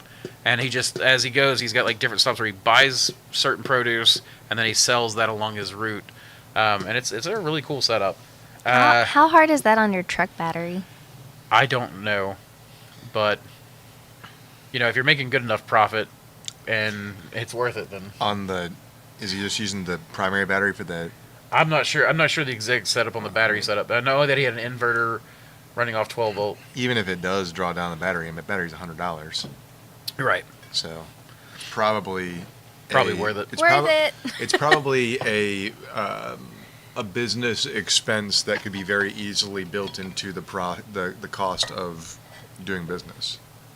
That seems like. I mean, Yeah, he was doing it. He literally was a foster parent and had like a whole orphanage worth of children that he was. This was his job while his wife stayed home and took care of them. So. Well, and he would buy wholesale from us, and then whatever he couldn't sell, he essentially took home, to eat, which I thought was brilliant. But as far as like other common, your sterilization is a bottleneck. Your labor is always a bottleneck in farming. Your delivery, your cooling, your incubation room, grow room, everything becomes a bottleneck at some point. So that's the really common issue. You also have quality control issues, like you'll be tempted to stuff your sterilizer full and try to run short cycles and all kinds of stuff like that, and you just got to keep that consistency. So that's one of the big things. Good that you don't use special pesticides, herbicides, or whatever. The FEA does approve lots of things one does not want in your body, but that is also a personal opinion. Yeah, for sure. How do you pasteurize your blocks? Can you preheat your steam water with heat from your biochar pyrolysis reactor? So I've thought about this. Probably. Ben and I have a hypothesis right now, which is that every block contains within it enough energy to sterilize itself. Now, of course, you can't do that and still have a block, but the idea is, can you take spent substrate? Now that, let's see, oyster mushrooms on 6 weeks on a lignous substrate, reduce that lignin content by roughly 40%, making the hemicelluloses, celluloses, and carbohydrates in that block more bioavailable. And if that's the case, can we take the spent blocks, produce mushrooms on them, they're already at the 6 week mark, a lot of times 8 weeks by the time we get them out, run those through a methane biodigester, and then will the methane biodigester produce enough gas that we can then sterilize and or pasteurize the next batch. And that's something that we're wanting to work on eventually, but I've got to get the methane biodigester set up. So I definitely think that is something you can do. What? Again. And the idea too on the idea of, if I'm going to make charcoal, might as well recapture the heat. I think it's a great idea. I'm in the process of talking to Ben about designing a kiln that will get probably custom made by, I'm thinking about Samantha's uncle, since he's a metal worker, using like just cheap barrels and stuff. But the idea is to get a kiln, like I said, that heats up, you build a small fire, you start heating your kiln, you start getting the wood gases, and then it repipes the wood gases down to the fire underneath. And at some point, it ignites, and then, I mean, I've seen builds like this. At that point, the wood gases are enough to finish the pyrolyzation process. So you basically are able to make the charcoal using the wood gas from the charcoal you're making. And you only have to use a little bit of fuel to get the process kick-started. So that's something that, like, I'd like to work on. I think that's possible. If that's the case, there might be a way to build in the idea of redirecting that heat to a steam generator. And that would be really cool if you could, because, I mean, the charcoal setup ran for a few hours. And if I'm going to burn that, you might as well do it. Ah, Catit, you did miss the biochar chat. We did go into that a little bit already. Do you see the Urban Mate comment? No, I'm working my way back down. Where is it? It's above the one you just saw, or Oh. just said. Bruh, I just saw it. Oh, Fine. you are drinking mate. Greetings from Uruguay. Yeah, I am drinking mate. I am not today. He's not tonight, but you normally do, don't you? I drink mate in the morning. Do you drink in the I morning? don't normally drink soda, but I've been You're sleepy. tempted. I've been Oh. sleepy. You can go get that sugar and caffeine boost. But yeah, I love mate. I go through phases though where I'll try to coffee for a while and then mate, but I have found that mate is way gentler on my blood pressure, whereas coffee spikes my blood pressure if I drink. Like, it's too easy to go too much with coffee.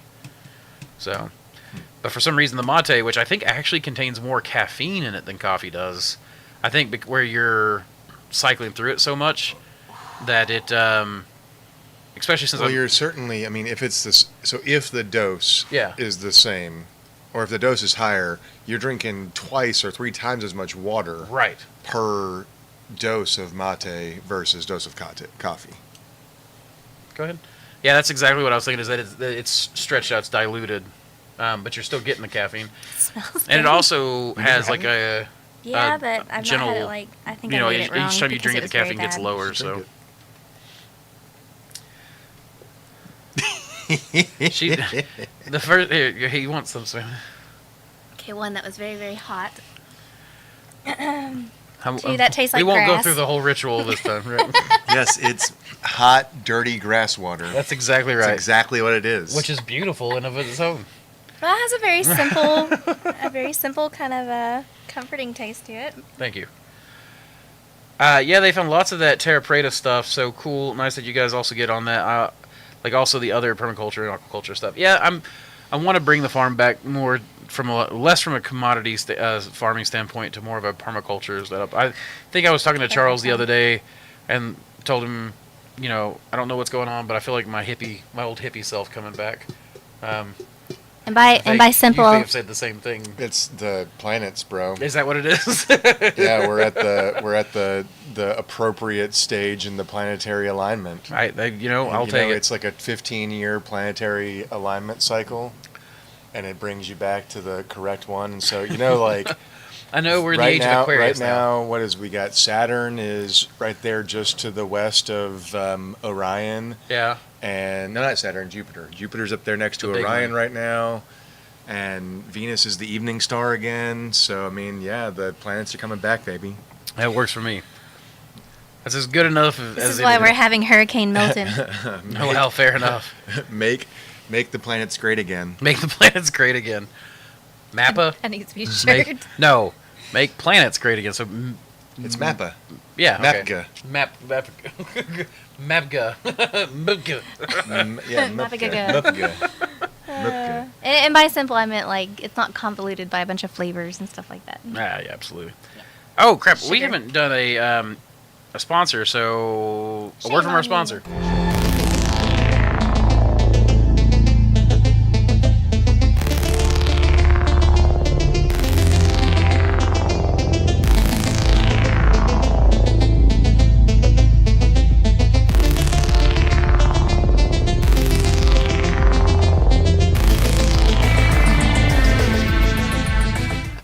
We were just a Smith and burner tongue. And Charles was like, "That's not hot at all for me," and I'm like, "Yeah, it's burning hot for me." But Charles is old iron tongue. I have to order my coffee at Child's Temp. Samantha makes mine at Child's Temp. She legitimately, ever since we've dated, or Samantha used to work as a barista, and she would make mine at Child's Temp because she knows that I can't take the heat. So, trying to take care of it. so I always only pour a half cup of coffee Yeah.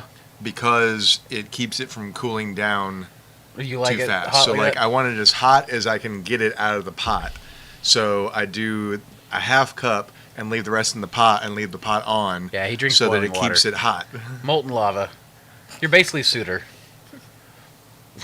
Tarot cards.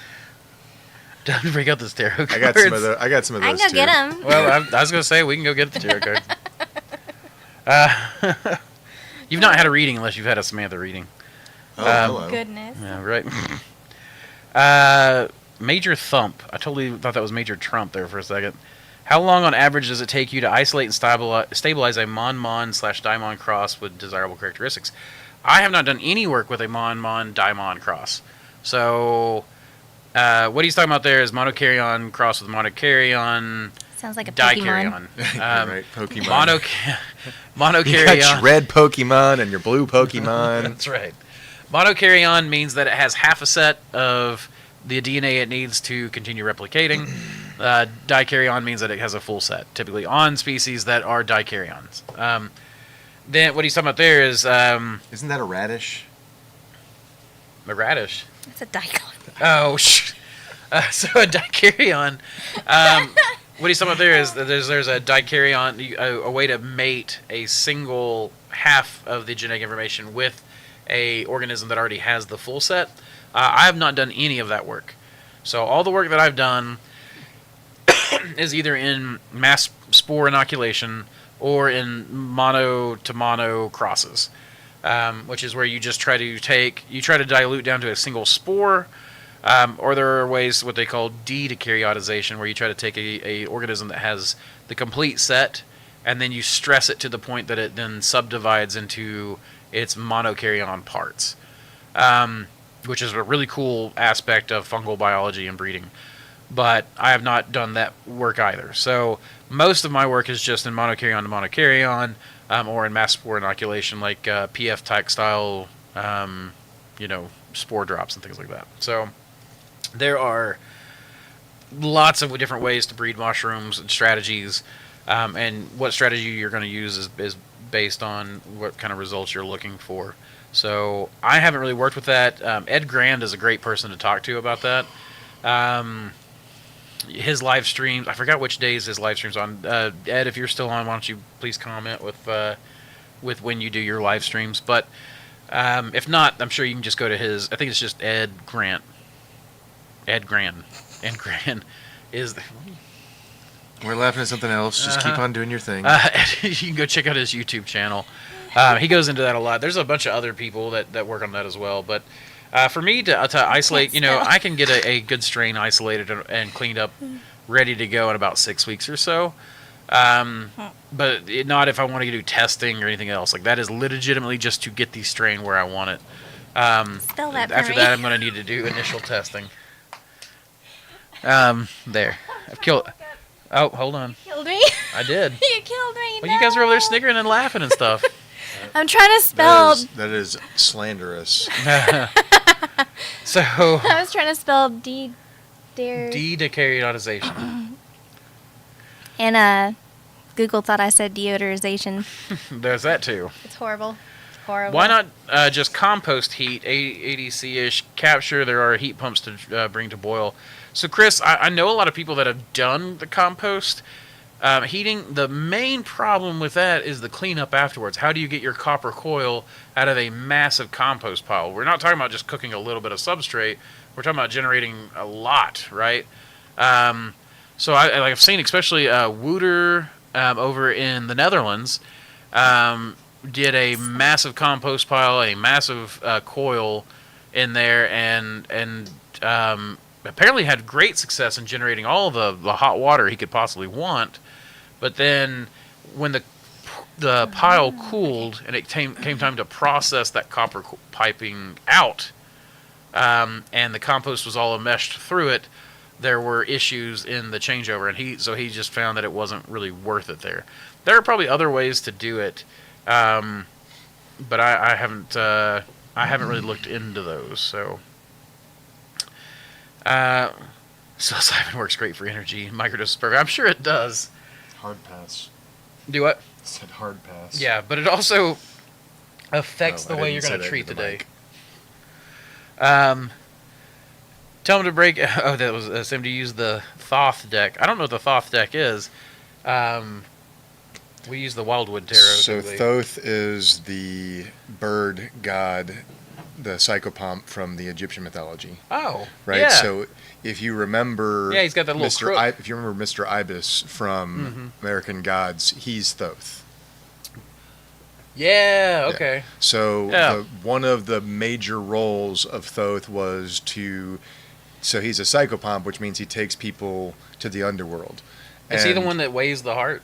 No, I think that was it. So like he's one of the ones that he's a transporter. Okay. So he brings you to basically that. is like the liminal character. He's the one who can transit the space between the worlds, but he doesn't live in the underworld. Gotcha. Okay.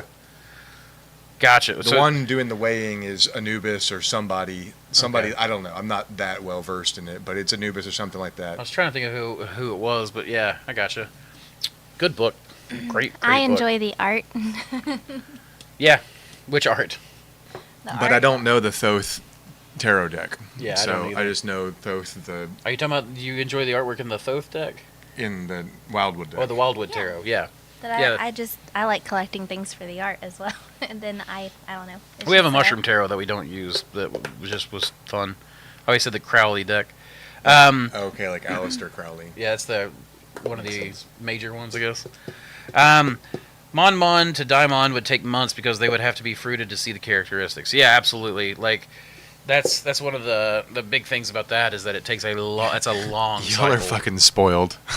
What for months taking a long time? because I mean, welcome to the world of other biology. Well, right, yeah. So that is one of the nice things is that stuff that takes for us a long time. Yeah. Like I think 3 months for growing shiitake is Spoiled. absurd. Spoiled. But yeah, if you're talking about grain farming, I'm talking about every Or other eating. biological product ever. And this is one of the reasons why I answered like 50 emails, people asking about their orders, and some of it completely understandable. I get it. And then on others, it's just like it's been 3 days. Just let it grow in. Let me let us do what we need to do, and then ship it to you. Yep. But yeah, breeding strategies take a really long time sometimes.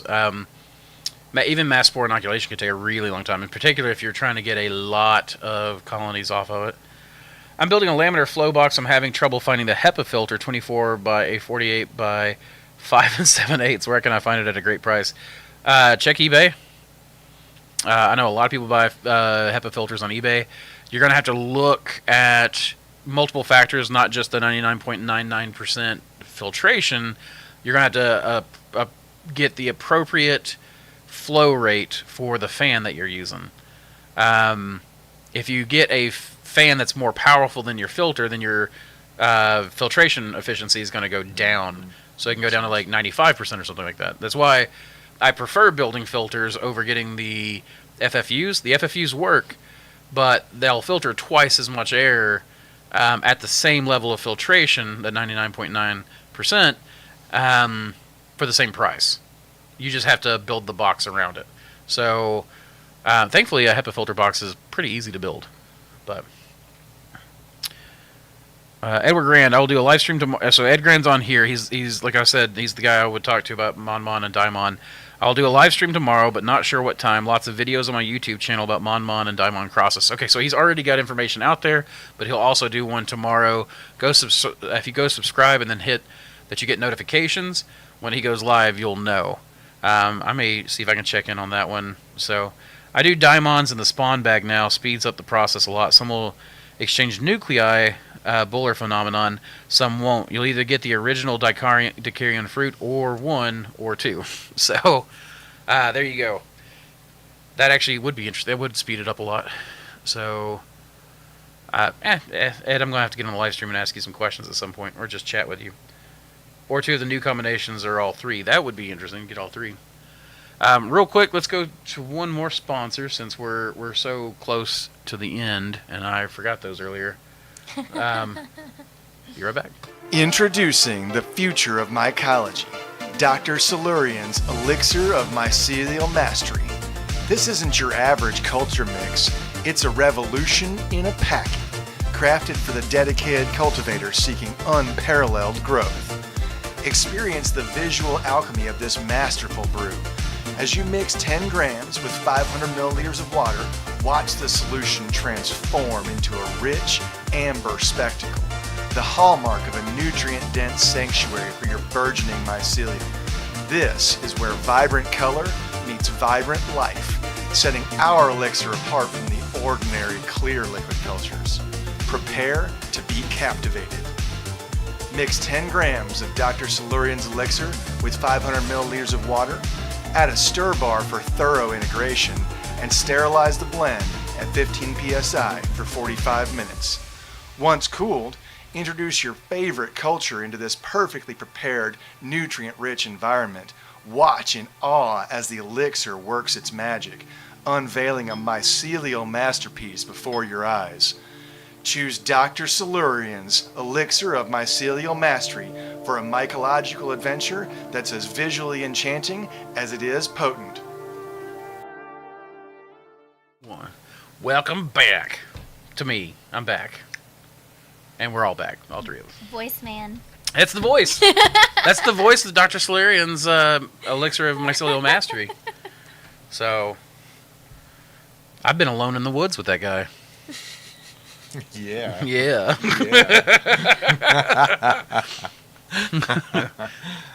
Let's see. What else do we have? So we've talked about the Mycology, the Biochar, our tincture release, which is today. That is on the website now, right, Samantha? The tinctures are only on the website? No. They're not. Never mind. The tinctures will be released today. I thought they were already released. They will be released. Samantha.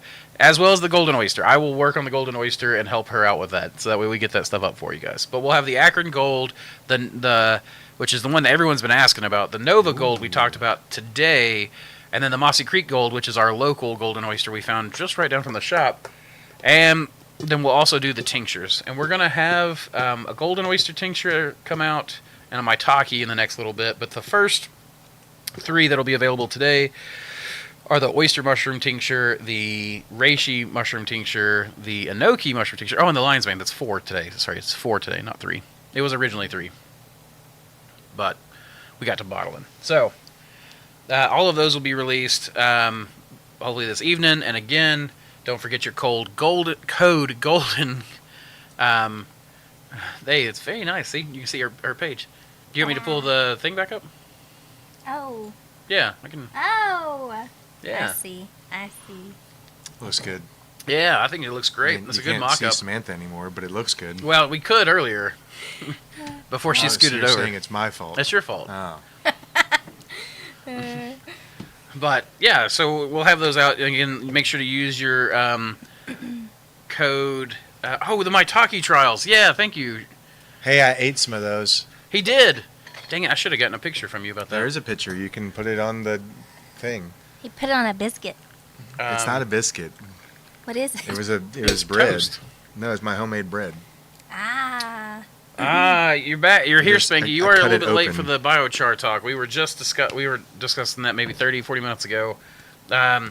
Basically, it runs down to we were making lump coal, but then the really cool part that we got into was we pulled wet blocks, just spent substrate right out of the grow room, and made charcoal with that. I guess I can go through real quick and show you guys that really quick. This is what that looked like. The reishi block is that big one right there that I threw in whole. And reishi apparently has some fire resistance. But there you can see that stuff crumbles up really nicely. And then we looked at it through the microscope earlier, where you can see even the hyphae were pyrolized. And so this is my thought behind this is that we already have a sawdust product that is easy to take down to the charcoal dust rather than having to pound out lump coal. Plus, to make the lump coal, I'm having to use the firewood that I'm using to burn to make the coal. And you can see the hyphae and the sawdust. So this is a really small particulate matter. And then, of course, the hyphae growing through everything are creating even more structure for stuff to grow on. So there's that. And then we can go to the micro. So that's just a macro shot, but then, and that's what the lump coal looks like. This is what lump coal looks like under the microscope. And then that is the sawdust mixture, and it's hard to see on this right now because every time I took a picture, it moved a little bit. So I'll get some better photography for next week's episode. But you can see the hyphae through the microscope, and that's at about a 40 times objective. But I mean, you can see that even just the plain wood has got all kinds of little spaces for microbial activity. So.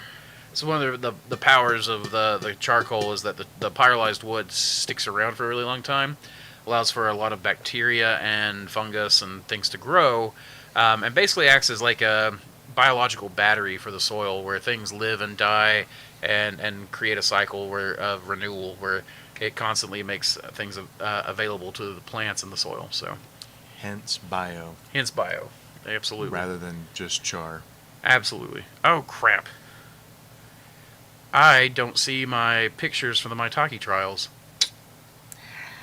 That sucks. It's not going to be easy for me to add them, I don't think. Let me see if I can add them really quick. Looks like everybody's going to it a little bit, but I might be able to add them pretty quickly.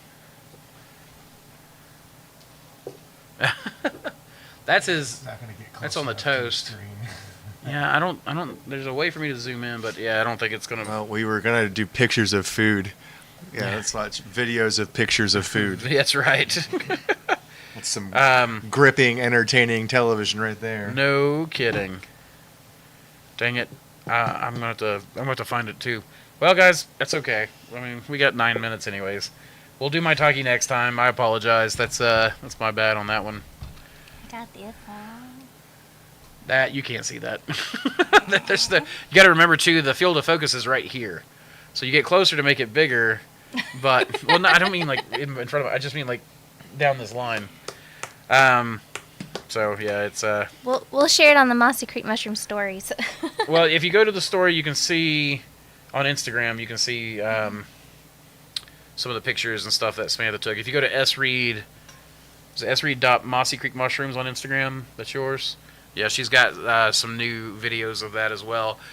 Suffice it to say, we're having a great time growing Maitake. It's really, really good. I can't figure out how to make it pretty. So thankfully, I just got word today that the chefs are like, bring it. Don't even care that it's lumpy, as long as it's good. We're averaging about 2 pounds and a quarter, so 2.25 pounds off of a block. Took us a little over 100 days to produce that. And the strain that I'm actually liking the best so far, none of the wild strains are up yet. So none of the strains from New York or the Albright Grove they're just now starting to form, but they're not ready yet. The ones that are growing are all the commercial varieties that I ordered. And my favorite one out of that one is the Norspor's Griffola Frondosa 1. Griffola Frondosa 6 is not my favorite. That thing is not doing super hot for me. But the Norspor's Griffola Frondosa 1 is kicking booty. The Field and Forests one was the first one to fruit, and that's been pretty good. But Norspor's 1 is the Griffola Frondosa 1. It's NSGF 1. That thing is kicking booty. So it was the second one to start fruiting. It is the best flesh that I've come across. It is harder to frond out. So, yeah. Fleshy. Best flesh he's come across. That's right. The best flesh I've come across. I will say something I noticed with the ones that colonized very quickly in incubation, they took a little slower to fruit. Which ones? I feel like the Field and Forest one. It colonized really, really quick, but whenever you go into the grow room, it's lagging behind some of the others. So it was the first one to start fruiting in the bags. And then in the grow room, it was slower, than the others to develop. So in incubation, Samantha's right, in incubation it was faster than everything else, and then when it hit the grow room, it was slower than everything else. Whereas Norspor's GF1 was a little slower than the field and forests, but in the incubation space, but in the grow room, not by a it's lot. growing a lot faster. But it's also growing a lot more. I'm getting more weight off of it. I'm getting a better quality product off of it. The field and forest one would at least frond out some. The North spores won't frond out for me at all. But it's creating what I'm calling hen truffles right now. Just big, round, blobby looks of truffle that are 2 pounds each. So I made a breakfast bowl this morning that was a bunch of different things thrown in there. Also and on her Instagram. I actually really liked the way that it processed and the way that I was able to pick it, and it kind of came off in a little chunk that was this ball shape, and I just sliced through it, and I personally kind of prefer it this way, honestly. Plus, it's super tender at that point versus kind of fronding out and having sort of the dried edges. Mm-hmm. So, I don't know. I feel like it's an improvement. I enjoyed eating it, yeah. On the contrary, when I made mine, I sliced it thin, like long ways, so that it had all that variety on the edges, and then I pan fried it in oil so that it was crispy. But then, so it's crispy on the outside and then soft on the inside. So I was thinking like fried tofu. That's what I was thinking about when I did mine. That's the way And it so I looked ma- on and your so, and so I toast. made it like that. And it was good because it had that crunchy bite, but then it had that soft interior. So the nice thing is apparently you can cook it different ways. Absolutely. I'm actually planning on taking a couple of jars of it and pickling it, too. So I think it's firm enough that I think it would actually make good pickles. Probably. Yeah. Yeah. It's pretty solid. Poopy making biochar. Oh, that's right. Yeah, I forgot to. We already gone over that. It'd be easy, Ed. Thanks for putting in the hard work and effort. Hope more people notice. I agree. Ed's being slept on. So I can comment on Shroomgee's comment. Do you see that? I'm not sure, but I have a hunch feeling that the texture of the charcoal. Texture of charcoal from solid woods have some positive effect on the soil. Maybe charcoal and sawdust become really dense in the soil. Yeah, go ahead. So there's people making biochar for application for the end user. You can buy bags of it. You actually can buy a liquid solution of it as well. So it's become fairly common in garden centers, and then it's actually become really common in residential lawn and tree care. So I worked for a number of years in residential tree care, and the companies that I worked for, we did do the applications of this stuff. I will tell you that it's extremely common for professional operations to use the 5-micron pulverized stuff. It's that's tiny then. Or maybe it's not. Whatever it is, it's very very small. It's small That enough would be that you small can. enough to spray it. That's why they're using it that Gotcha. size. So they're using it at that size because it allows them to put it in liquid solution and then apply it via a sprayer or apply it via what they have they have soil probes that basically inject liquids like liquid fertilizer into the ground. I'm telling you this is what the professionals are doing. I'm not telling you that this is necessarily the right way. So the professionals are doing it this way because it's a good use of their time versus going in there and installing whole new beds of soil with variable sized chunks of charcoal. There's a lot more labor involved in that. Yeah. It's also much lower skill labor. So you're talking about that would be the kind of thing that an operation with a lot of low-paid manpower would be just transporting soil around, right, in a wheelbarrow or with a skid steer or whatever.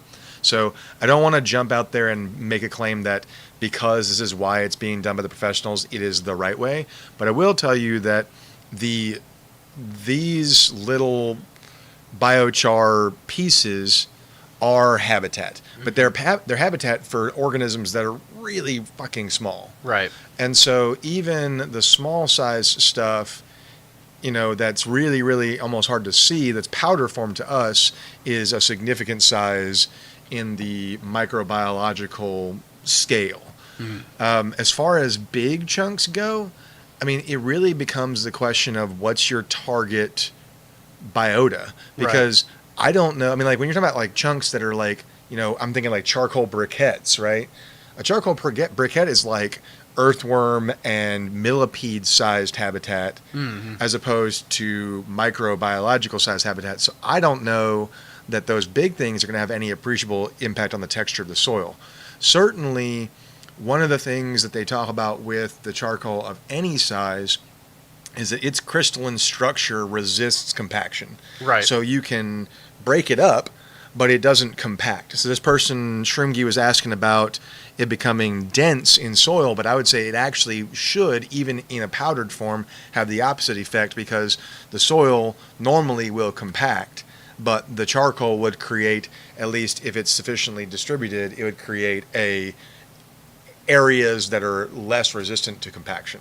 Yeah. So I'm not saying I'm not saying a strong yes or no, but I am saying it's very common practice to use biochar in very, very small dimensions, like very, very powdered forms. Yeah. That makes sense to me. I know, and plus when you're adding it in the spray form, there's already all the variable stuff, I guess, that's in whatever the trees and stuff are using as well. Like whatever the root systems are already, like you're spraying it on a existing substrate, right? Yeah. We're talking about adding it to an existing substrate as opposed to like bringing in new substrate. Right. And That's it's what I my was saying. thought is that, so I'm taking the biochar and adding that to like vermicompost, some leftover substrates. So my plan is to give it some variability, but I will agree with Charles that I've noticed, like, typically to compact charcoal, like to make briquettes, you have to add a binder. Otherwise, they don't compact. It doesn't compact and hold well.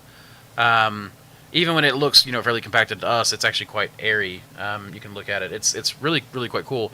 Though I will say, I have noticed that they talk about in a lot of these areas where terra preta is common, they do break up some of it with broken clay pottery, and that's mixed into the soil a lot of times. I feel like that they do that though because that's the way that they found it. I mean, I don't know if there's. That's fair. I feel like a lot of that's not even necessarily like observation. It's not data driven. It's just like, oh well, the natives did this. So that is the way that it was found. Natives. Yeah, and that's from what I've seen, people imitate that because that's the way it was done. I haven't seen. For all we know, it wasn't broken when they installed it.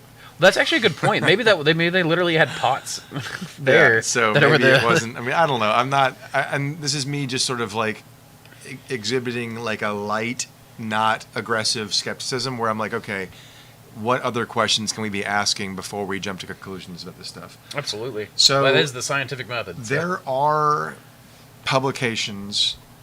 There are scientific publications that are talking about use of biochar. And they will specify the mode of application. Okay. And I have seen, although I was just looking right now and I didn't find anything right away, but if you were really interested, you could go and you could do some fairly quick Google searches, and you could find articles. I have seen them before where they're talking about applying biochar with different methods and the effectiveness of those different methods. So, I mean, anybody who's seriously considered about or curious about it, do a little bit more research. There is scientific research out there, but even then, it's pretty limited. Like, they haven't been doing controlled testing for very long. We're talking like 5-10 years at the most. Yeah. And, we're talking like a couple of projects in those 5 or 10 years. We're not talking about like hundreds and hundreds of trials. Right. There are companies that are selling this stuff. There's one called American Biochar, which is the company that I used to buy it from. But I was hoping that their website might have some information, and it really doesn't. They have a resource center that doesn't really have links to articles, which is what I was hoping they would have. Gotcha.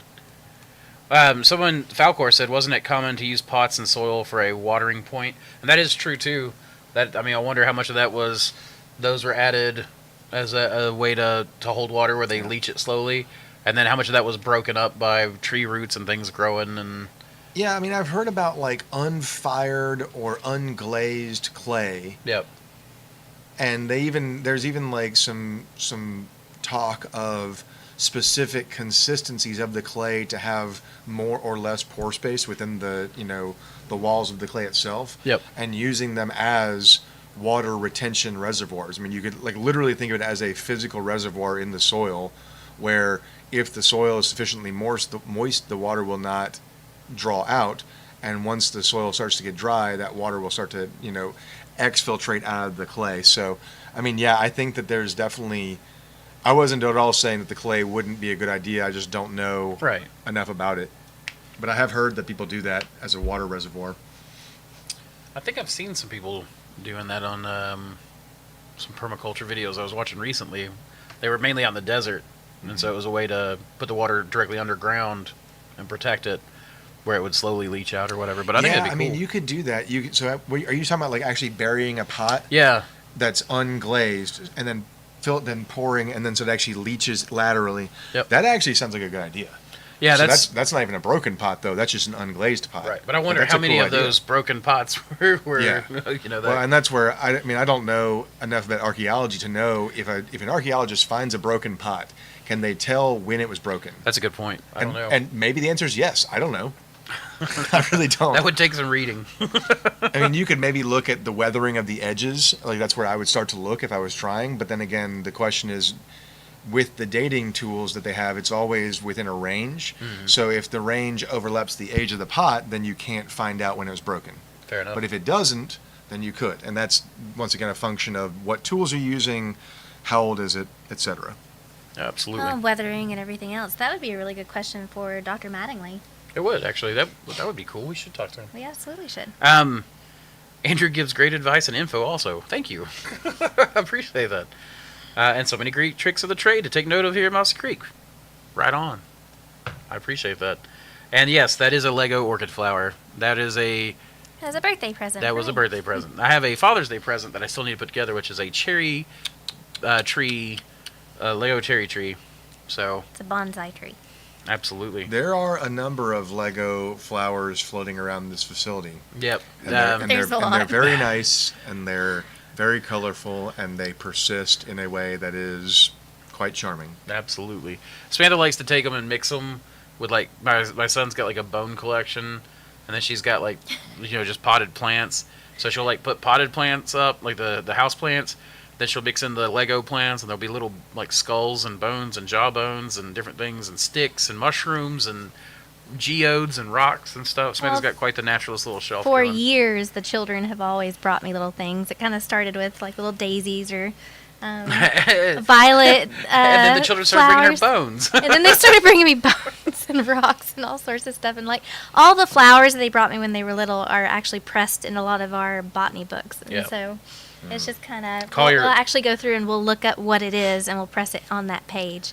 Collier likes to, I guess they call it vulture culture. He'll find like an animal, and then he'll bring the carcass back, like bury it or do various things to let the flesh be gone. Then he'll take the bones and he takes them and he's done various like sun bleaching. He's done jar bleaching and all kinds of different stuff. But he takes them and then tries to bleach them and do it in a safe form that then also really like whitens the bones. And so he brings us a lot of that kind of stuff. So He Let's learned see. a lot of that from Jack and Tristan. he did, yeah. I'm really curious, going kind of back to the clay stuff, how much of that is maybe utilized in the Earthship building and things of that nature. I've always thought that was really cool.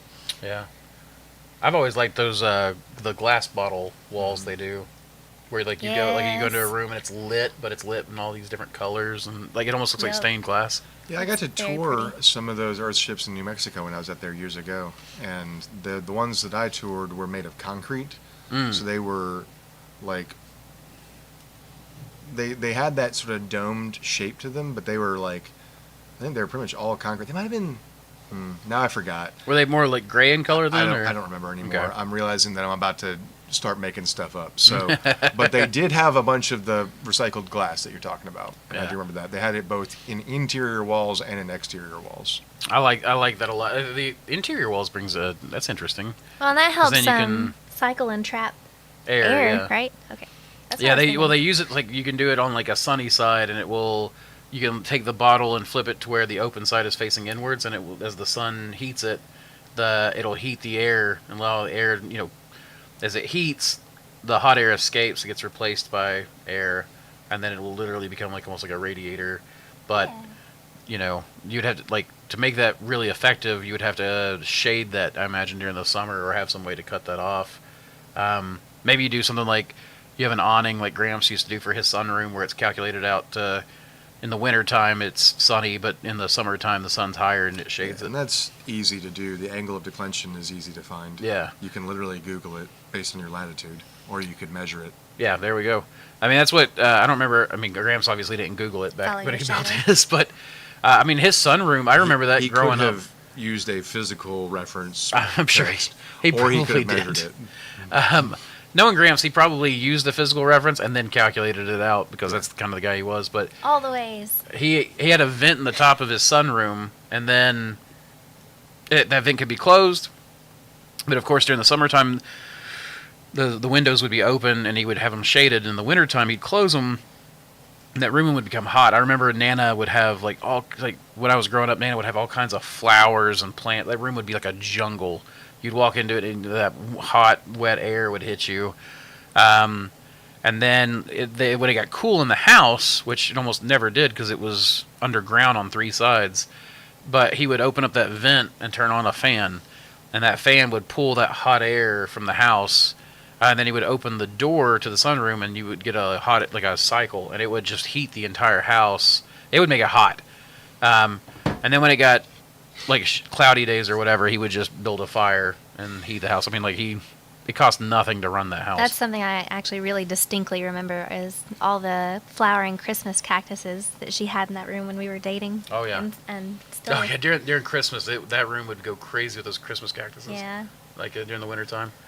Well, we've been at it for 2 hours and 11, almost 12 minutes. So I'm about talked out. So we're going to call it. I will get some video, the video that I took this week, and some new video for the Maitake for next week. And of course, when this video gets cut off, it'll become this live stream cuts off, it'll become a video. Please go back and leave any comments you want, asking questions that you want us to, or any topics you want me to cover, so that I can get video assets set up for the next week's live stream. And I don't know if there's anything else either one of you want to cover before we call it. No? Cool. Well, thank you all for being with us and making this a great show. And, yeah, keep spawning culture, y'all. Bye.